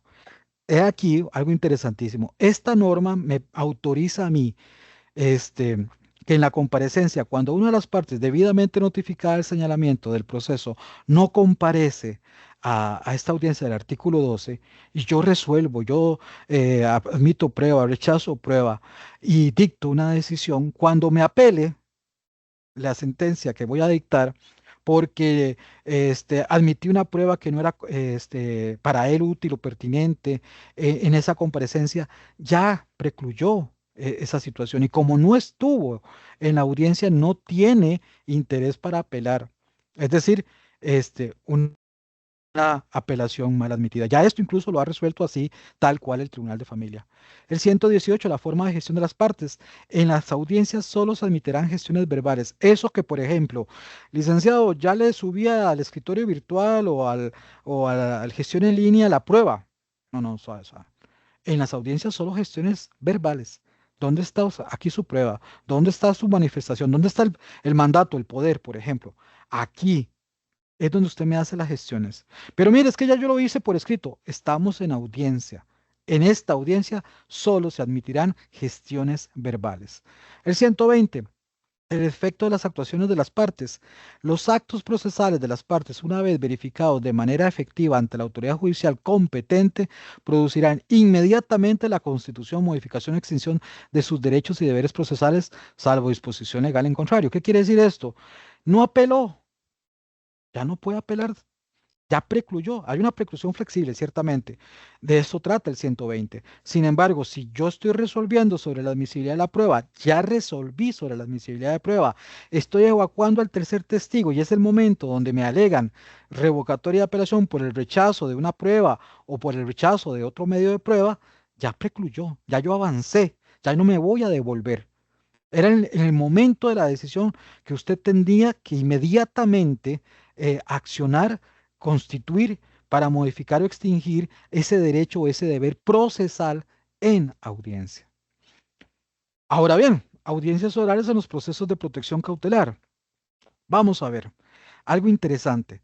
Pongo este voto de ejemplo porque una de las coincidencias es que ni en violencia doméstica ni en protección cautelar los procesos no extinguen derechos, no extinguen obligaciones, no crean derechos, etcétera.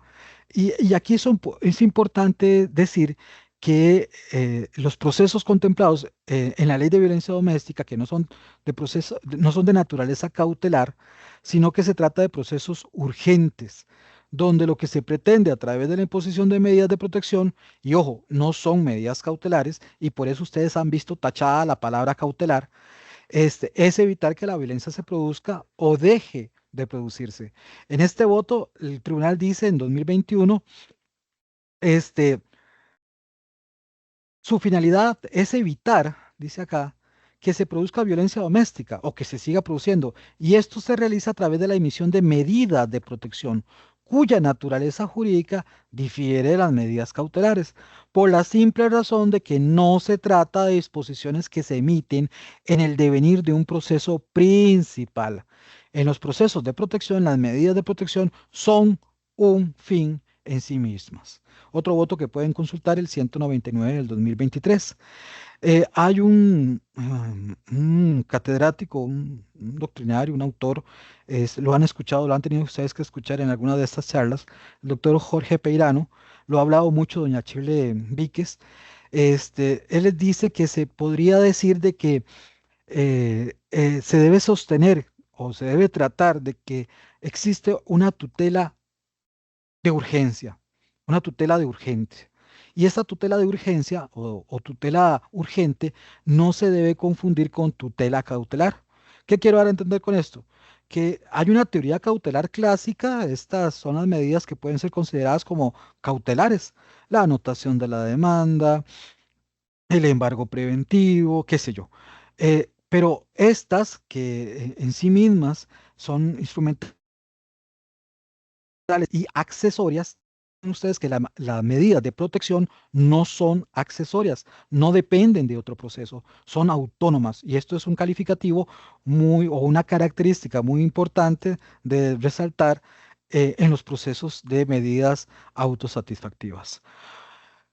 Doña Chile Víquez Vargas, que ahora la nombré, en este libro de medidas autosatisfactivas en proceso civil y familia, ella destaca, advierte concretamente de que hay una génesis, hay un ámbito general, que son los procesos urgentes.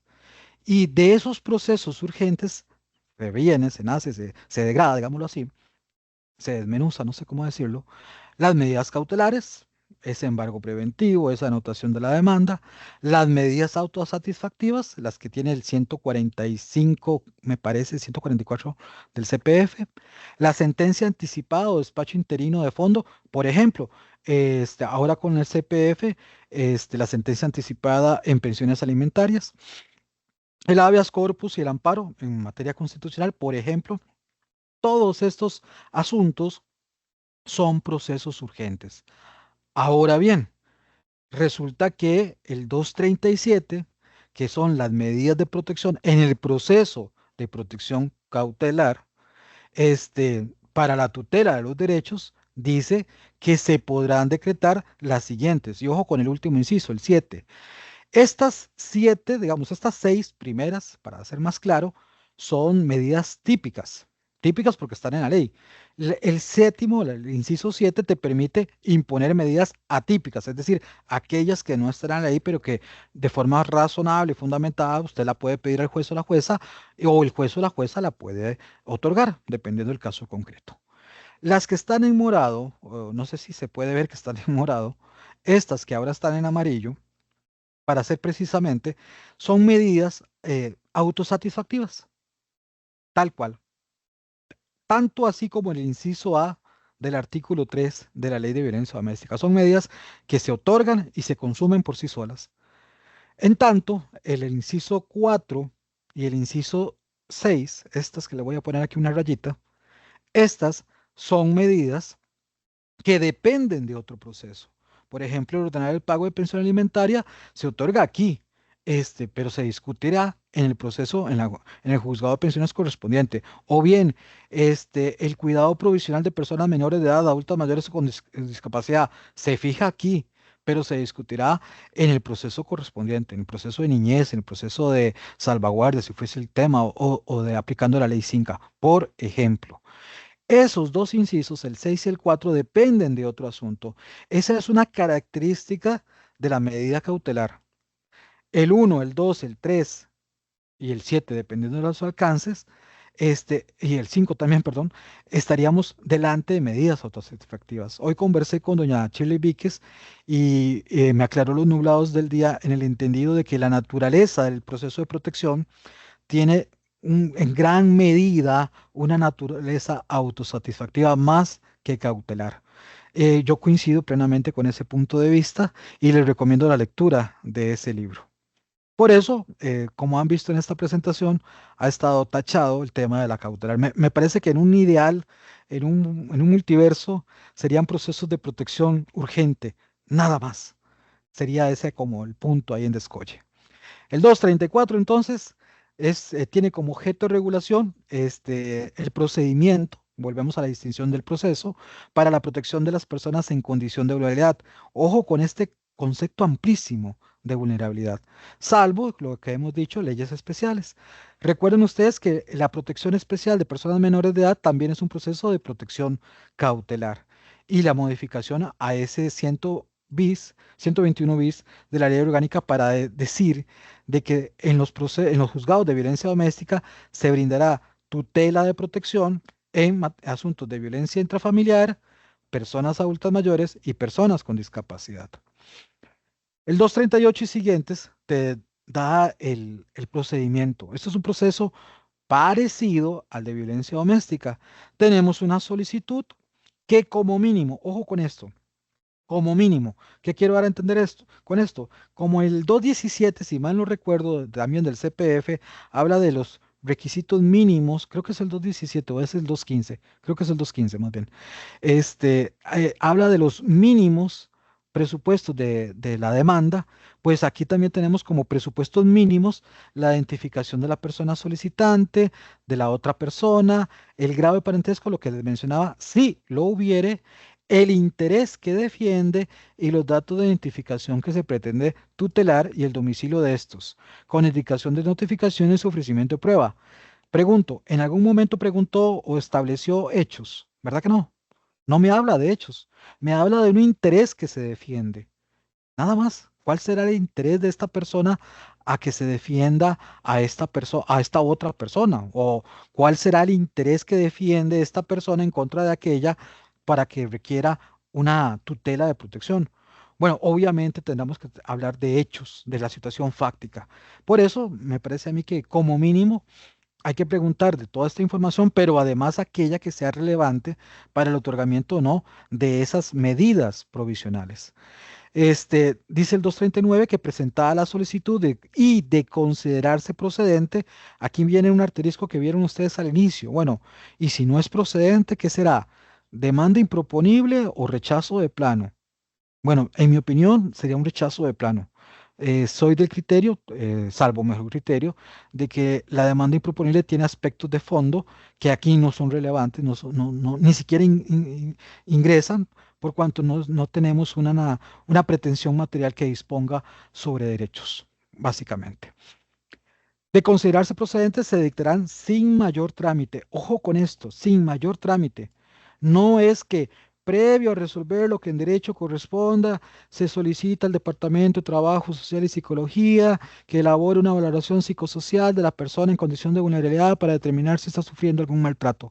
Eso no existe. No existe ni en violencia doméstica y tampoco va a existir en protección cautelar. Sin mayor trámite. Usted tiene dos opciones, señor juez, señora jueza. O da la protección o no la da. Tal cual en violencia doméstica. Da tutela de protección o no la da. Las medidas usted las otorga, aquellas que sean, que usted considere oportunas, deberá fundamentar ciertamente el alcance de esa medida. Y algo interesante, esta es la palabra que se me ha olvidado al inicio, cuando muestre inconformidad fundada, no es oposición fundada, es inconformidad fundada. Alguien diría, pero no se parecen las palabras, sí, se pueden parecer, pero creo yo que no es lo mismo. Creo yo que la inconformidad fundada tiene una gradita menos que la oposición fundada que podemos ver en procesos de pensión alimentaria. Creo que cuando hablamos de oposición, este, es porque yo estoy creando pretensiones en contra de lo que ya fue decidido.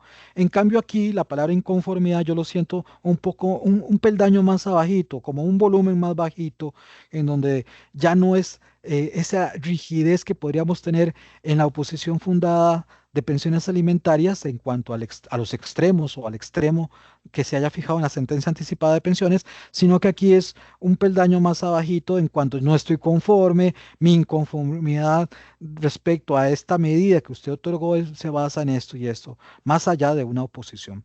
La misma legal de antes, se notifica a las personas, pasan 5 días, se alega la inconformidad fundada y el juzgado señala una audiencia. ¿Para qué es esa audiencia? Dice que para evacuar pruebas, pero será solo para evacuar pruebas, teniendo todo un diseño procesal del 123 en adelante en el Código Procesal de Familia. Me parece que no. No solamente es para evacuar de prueba, esa es una de las cosas que vamos a hacer en esa audiencia, pero también vamos a hablar del 123, a explicar, determinar los alcances de la audiencia, a fijar el objeto. Si hay que sanearlo, habrá que sanear el proceso, darle intervención a cada una de las partes, el ofrecimiento de la prueba, la admisibilidad de la prueba, la producción, ahí sí, la evacuación de la prueba, conclusiones, vamos a ver por qué más adelante, y el dictado de la sentencia correspondiente. Un parrafito que dice ahí que se deberá realizar dentro de 15 días, momento en el cual deberá constar en auto la pericia tipo médico. Bueno, Repito, esto es criterio de persona juzgadora, caso concreto. ¿En qué casos se requerirá una pericia médica, psicológica, social u otra? ¿Qué pretenderá usted como juez o jueza alcanzar con determinada probanza? Recuerde que usted es el que dirige el proceso, no solo la audiencia, usted dirige el proceso. Retomando el tema de la inconformidad fundada, ¿qué es una inconformidad fundada? Me parece a mí que es necesario no solamente alegarla, sino sustentarla, quizás por la falsedad de los hechos o del derecho de protección reclamada. Y es importante, me parece a mí, que el juez o la jueza del caso concreto debe calificar esa oposición. ¿Y por qué? Porque ¿qué hacer con esa inconformidad fundada? Bueno, me parece a mí que la inconformidad fundada se establece de forma escrita, ya sea porque la persona llegó al mostrador y lo tomaron una manifestación o porque presentó un escrito. De esa misma forma, gestión escrita, respuesta por escrito, resolución escrita. Se dicta una resolución por escrito declarándola fundada, entonces vamos a señalar audiencia, pero también podríamos declararla infundada. Y aquí otro tema, ¿verdad? Recordemos que la norma dice inconformidad fundada. El 101.2, inciso N, habla de que es apelable el rechazo de la oposición fundada. Y si me quiero ser muy literalista, nunca me dijo inconformidad fundada. Incluso el 101.2.n me dice de proceso de restitución, proceso de pensiones alimentarias, si mal no recuerdo. No me dice de nada de protección cautelar, que yo recuerdo. Pero me parece a mí que si yo rechazo la oposición, es una decisión que se refleja en este 101.2.n. Esto quedará a criterio de persona juzgadora y veremos si el Tribunal de Familia pues acepta esta hipótesis o bien declara mal admitida y entonces vamos a tener que variar algunos criterios. En el procedimiento del proceso de protección, recuerden ustedes que el 240 establece que recibidas las pruebas de inmediato, porque acabamos de terminar la audiencia, de inmediato se dicta la parte dispositiva. Fíjense ustedes que el artículo 12 de la Ley de Violencia Doméstica no habla de parte dispositiva, dice inmediatamente comunicará la decisión. Yo distingo entre parte dispositiva y decisión. ¿En qué la distingo? Que la decisión simplemente es mantener o levantar medidas, básicamente. Mantengo o levanto medidas. ¿Qué es parte dispositiva? Ah, es diferente. Se pueden mantener, se pueden levantar o se pueden modificar. Pero además de eso, tengo que de una vez pronunciarme con los otros extremos. ¿Cuáles son los otros extremos en este tipo de proceso? Pues obviamente, por lo menos el tema de las consecuencias económicas, hablo de costas y además del seguimiento, para hablar de otro tema. Recuerden ustedes que aquí también se puede prorrogar por un periodo igual, sustituirla por otra o revocarla. Ojo con ese tema de prorrogarla por un periodo igual. Bueno, estaríamos en ciernes del vencimiento o de mantener aquel que ya se había dado. Si se trata de un proceso de protección que tiene como base atributos de depósito, tutela, salvaguardia, responsabilidad parental, estos se deben dilucidar en aquel proceso correspondiente que se podrá iniciar de oficio en el despacho correspondiente. Y lo que les mencionaba con respecto a la delegación de la ejecución, esto es del seguimiento, donde interesa, por ejemplo, la actuación, el protagonismo que puede tener un Patronato Nacional de la Infancia, un CONAPTIS, un CONAPAN, un INAMO, por mencionar otros. En resumen, el procedimiento es otorgar las medidas, notificar a la persona prevenida, transcurren 5 días, inconformidad fundada, audiencia oral y privada, una serie de pasos dentro de esa audiencia, recibo de la prueba y dictado de la parte dispositiva. Se debe integrar este procedimiento con el regulado en la Ley de Violencia Doméstica, es decir, vamos a aplicar en el proceso de protección cautelar estilos, trámites, normativa de violencia doméstica. ¿Será procedente el rechazo de la oposición por infundada o de la inconformidad? ¿A qué prueba médica, social, psicológica será referente la norma? ¿Procede la conciliación en estos casos? ¿Cuál es el plazo de vigencia de las medidas? ¿Hay conclusiones de las partes? ¿Procede la protección contra instituciones del Estado? ¿Aplicará una protección a derechos difusos, colectivos y supraindividuales? Léanse el artículo 34 del Código Procesal de Familia. A esas interrogantes, algunas posibles respuestas. Bueno, yo creo que el artículo 3 del CPF es clarísimo, hay un tema de suficiencia normativa. Lo que está en el CPF está en el CPF. Lo que está en la ley de violencia doméstica se puede utilizar para casos de violencia doméstica, pero traerme norma de violencia doméstica para aplicarla en el CPF, no. Al revés, sí, por eso está el artículo 19. ¿Será procedente el rechazo a la oposición de forma análoga en pensiones con el 271, párrafo segundo? Bueno, una posible posición por allí. ¿A qué prueba médica social? Bueno, recuerden ustedes que existe una libertad probatoria, incluso en violencia doméstica tenemos el artículo 11. En mi opinión, este, una epicrisis de emergencias médicas del hospital tal es suficiente para determinar algún tipo de violencia, si ese fuese útil, si eso fuese pertinente, si eso fuese suficiente. Pero el punto aquí es de que existe una libertad probatoria que incide en esta práctica de prueba.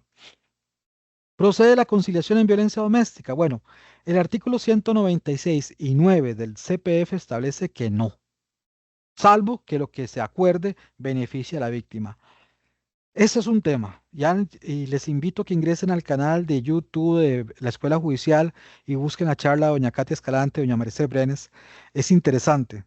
Realmente yo no encuentro forma o cómo validar esa posición.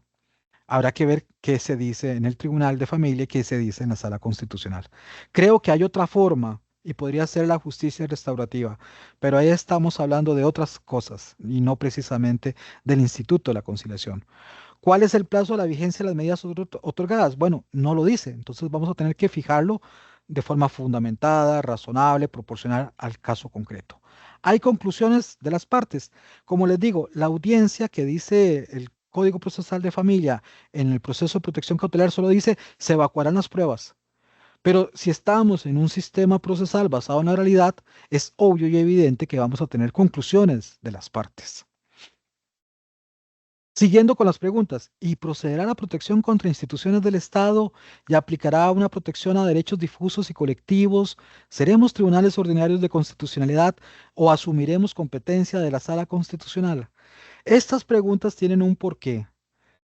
En la jurisdicción de familia tenemos nuestras formas y nuestros modos de ir entendiendo el Código Procesal de Familia. Y uno de estos es, obviamente, la interpretación finalista, hermenéutica que se le da a la norma. Y estas preguntas devienen de ese razonamiento, de esos alcances de ese 234. ¿Y qué es vulnerabilidad y a quién le vamos a brindar tutela de protección? Y cuando hablamos de derechos supraindividuales, difusos o colectivos, ¿hacia quién nos estamos dirigiendo?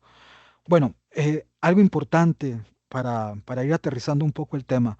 Recordemos, como históricamente lo ha dicho el Tribunal de Familia, con respecto a la ley de violencia doméstica, la ley de violencia doméstica este, no ha eliminado, no ha suplido, no ha estado por encima de la ley penal o de los delitos o de las contravenciones. No ha desaplicado las contravenciones, ha dicho el tribunal reiteradamente.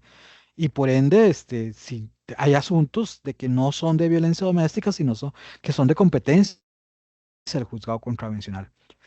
Resulta que tenemos una ley de jurisdicción constitucional y una ley orgánica del Poder Judicial. La ley de jurisdicción constitucional establece en el artículo primero que esta ley tiene como fin regular la jurisdicción constitucional para garantizar la supremacía de las normas, ta, ta, ta.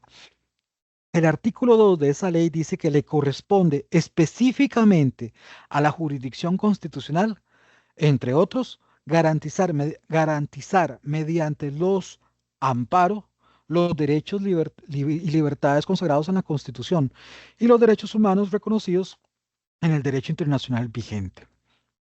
Estas dos normas, junto con el artículo 8 y 57 de la ley orgánica, el 8 que dice: señor juez, señora jueza, usted que administra justicia no podrá aplicar leyes ni contra normas o actos o cualquier naturaleza contrarios a la Constitución o al derecho internacional.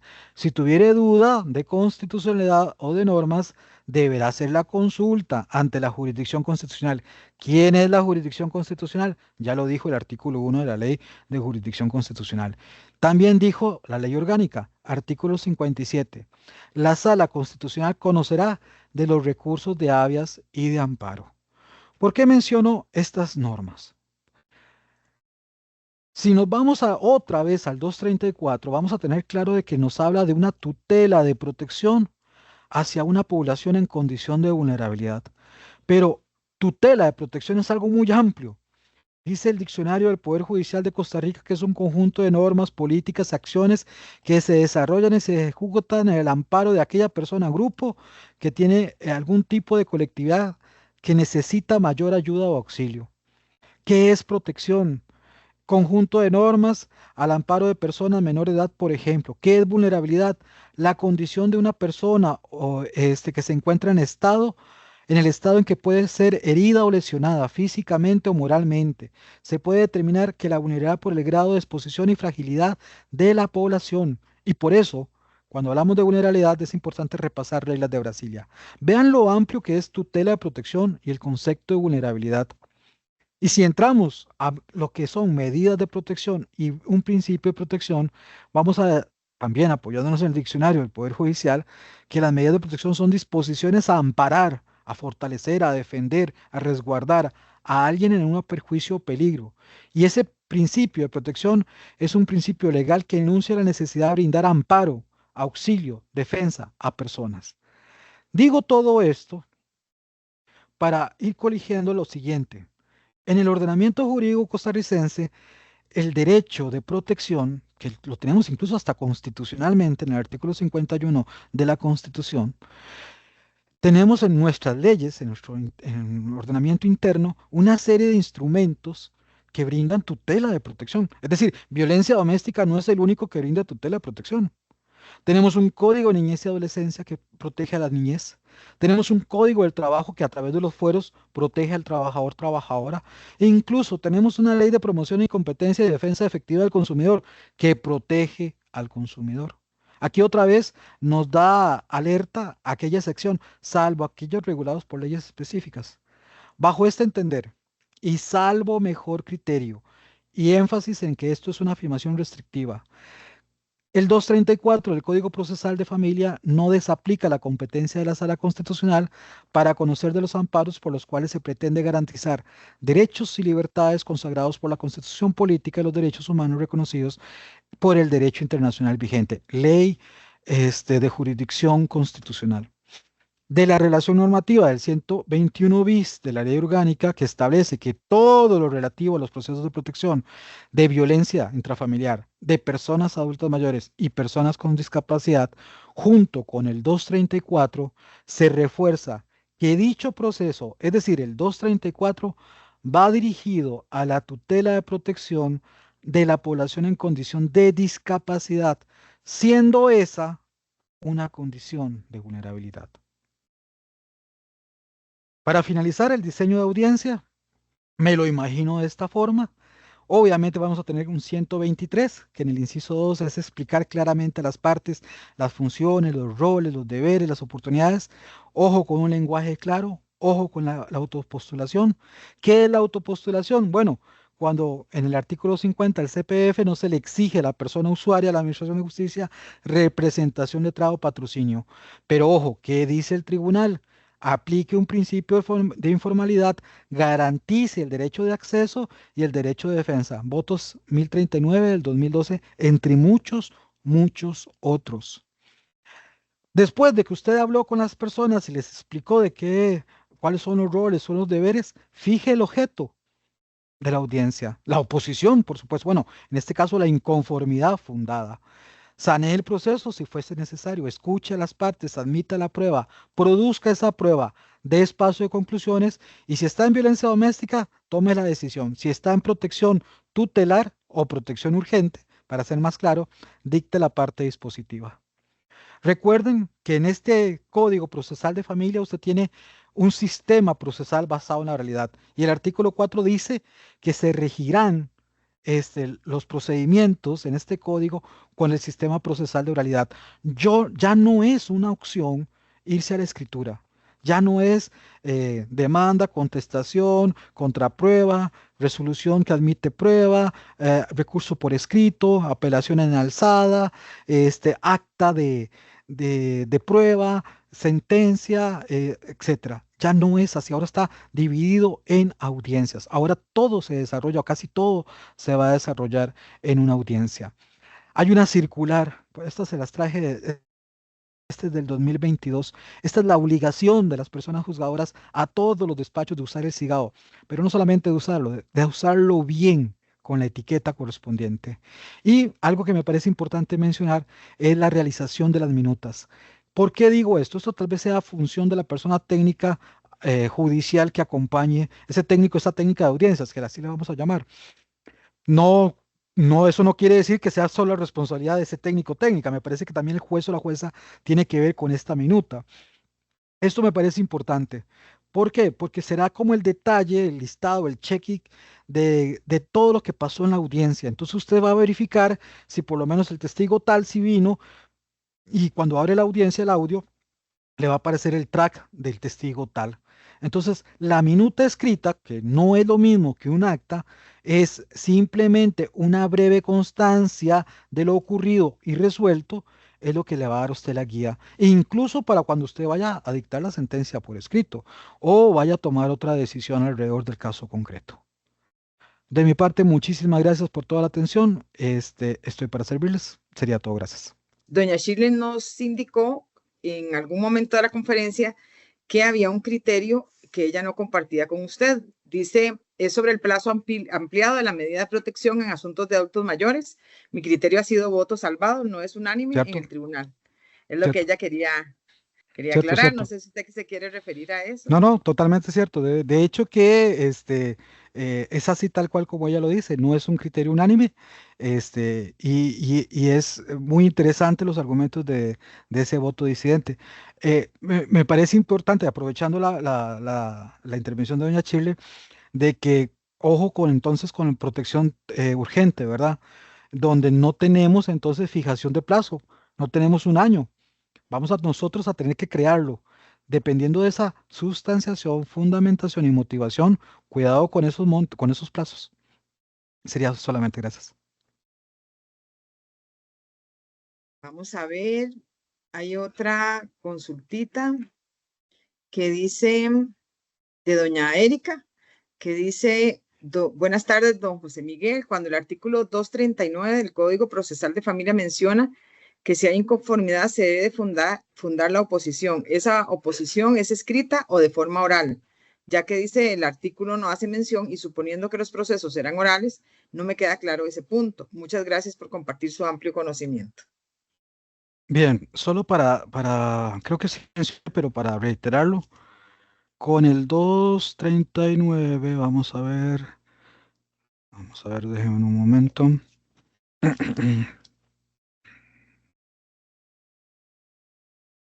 Sí, el 239, párrafo segundo. Cuando se muestre inconformidad fundada de entre los 5 días siguientes a la última notificación de las partes interesadas, el juzgado convocará a las partes a una audiencia en la que se evacuarán las pruebas que corresponda. Yo creo, si vos agarrás el artículo 12, ya se me cayó el celular. Si vos agarrás el artículo 12 de la Ley de Violencia Doméstica, en concreto, en el caso que la presunta persona agresora lo solicite por escrito o verbalmente dentro de los 5 días siguientes a la notificación del auto o que la presunta víctima tenga antecedentes como persona agresora, el juzgado convocará a las partes a una audiencia oral y se evacuarán las pruebas. Ojo, en violencia doméstica, yo, prevenido, solicito por escrito o verbalmente la realización de la comparecencia. Eso es lo que me dice el artículo 12 de violencia doméstica. Pero el CPF me dice, cuando se muestre inconformidad fundada dentro de los 5 días siguientes, me cambió completamente la plana. En mi opinión, salvo mejor criterio, lo notifican hoy, le cuenta el plazo de 5 días y por escrito usted va a presentar su inconformidad fundada. Tengo el criterio inclusive de que el juzgado puede, porque así lo dice la propia norma, cuando se muestre inconformidad fundada, el juzgado convocará a las partes. ¿Y qué pasa si la inconformidad no es fundada? Vea que le puso una condicional. No, ya no es pido la comparecencia, ya no es solamente que, mire, es que yo quiero la comparecencia, señalo para notificaciones tal y pido que se fije la comparecencia. No, en protección tutelar, en protección urgente, perdón, este, debe además de mostrar inconformidad, fundar esa inconformidad. Y por eso tengo el criterio de que la persona juzgadora tiene que fijar si es o no es fundada, porque si no es fundada la puedo rechazar, en mi opinión. Vamos a ver, hay otra pregunta de María Jesús Bolaños que dice el artículo 239 del Código Procesal de Familia, dice que la parte solicitante debe ofrecer prueba respectiva, lo cual actualmente no es requisito.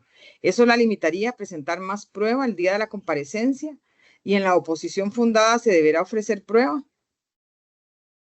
Gracias, María Jesús. Mi opinión.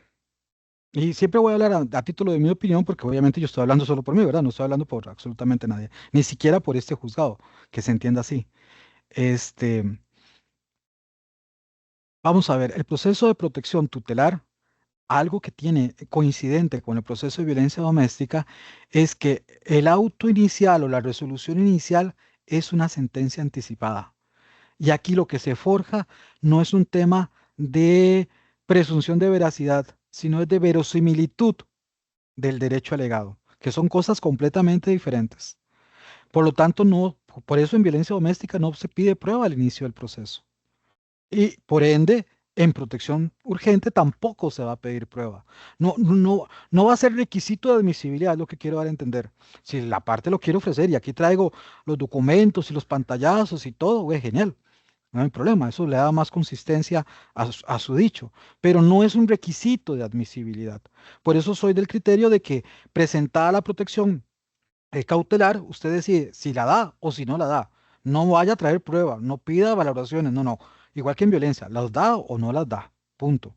En el 239, yo considero de que por tratarse de una sentencia anticipada no es un tema de veracidad del dicho, sino es de verosimilitud, que es otra cosa completamente diferente. Esto por cuanto esa resolución inicial también tiene carácter de sentencia anticipada. Y con respecto a que si la oposición fundada debe ofrecer prueba, yo creo que no está de más. Igual, no deja de ser fundada porque no la ofrezca. En todo caso, será en la audiencia oral y privada en donde haga ese ofrecimiento de prueba concretamente. Ahí lo que yo creo es que el juez o la jueza lo que tiene que determinar es si la inconformidad es o no es fundada. ¿Qué será fundado, qué será infundado? Bueno, dependiendo del caso concreto. Habrá que revisar los alegatos de la parte, de las personas, de la teoría del caso, por ejemplo, de la exposición de hechos, de alegatos, en fin, habrá que determinar el caso concreto. Don José Miguel, doña Sandra María Pereira. Dice, creo que es más como una aclaración. Dice, buenas tardes. Otra diferencia con las medidas cautelares es que estas se dictan para garantizar que las partes continúen apegadas al proceso, o sea, garantiza la ejecución del proceso. Las medidas de protección tienen una naturaleza proteccionista porque su interés es proteger la integridad de quien las solicita. Efectivamente. Un saludo para doña Sandra. Y una última consultita, don José Miguel, de doña Erika Solís. El recurso de revocatoria y apelación se deberá realizar después del dictado de la parte dispositiva de forma oral o se deberá esperar la sentencia integral para interponerlas de forma escrita. Ok, como será una sentencia, no tiene revocatoria. Será siempre apelación, me parece a mí. 101.1 del CPF. Y me parece a mí que cómo usted va a saber los agravios o cómo, bajo qué sustento usted alegará un agravio cuando solo conoce la decisión. Es decir, pensemos de que la decisión es, se parte, por tanto, se declara, se rechaza o se deja sin efecto las medidas otorgadas por sentencia anticipada de las tales horas, comuníquese. Una cosa, es algo muy sencillo. Pero yo no le dije por qué. No le expliqué por qué. No di una sola razón del por qué. Entonces, ¿cómo usted va a saber sobre qué me va a agraviar? Yo creo que por eso afirmo, las sentencias son escritas. y se notifican y se apelan por escrito. Esa sería mi opinión. Sí, dice doña Erika que le quedó súper claro. Hay una última de doña Mayra que dice, importante de declarar infundada la oposición en procesos de protección. Esa decisión admite recurso de revocatoria y apelación, artículo 101, inciso N del Código Procesal de Familia. Solo ahí sí, lo mencioné en la presentación, solo hay un pequeñito puntito. Doña Mayra, el párrafo segundo del 239 te habla de inconformidad fundada. Yo creo, desde un punto de vista quizás un poco técnico, que la inconformidad fundada es un peldaño más abajo de la oposición fundada. Pues no quiero decir que son lo mismo porque se parecen, no creo que sean lo mismo, son diferentes. Mi oposición fundada es la que tengo en el 270, 271 y siguientes de pensiones alimentarias, pero mi inconformidad es relativamente como dije, un peldaño más abajo, una rayita de volumen más abajo. La jurisprudencia nos dirá quizás la distinción entre uno y otro supuesto. Don José Miguel, y todo lo más que hay es un agradecimiento y que nos unimos obviamente y de felicitaciones, ¿verdad? Por la exposición y por parte de la Escuela Judicial y de la Comisión de Violencia Doméstica, le reiteramos el agradecimiento por el aporte tan valioso que usted nos ha dado en la discusión de este tema. Para Muchísimas gracias servirles, y gracias a las personas que nos acompañaron esta tarde. para servirles. Un saludo. Gracias. Linda tarde.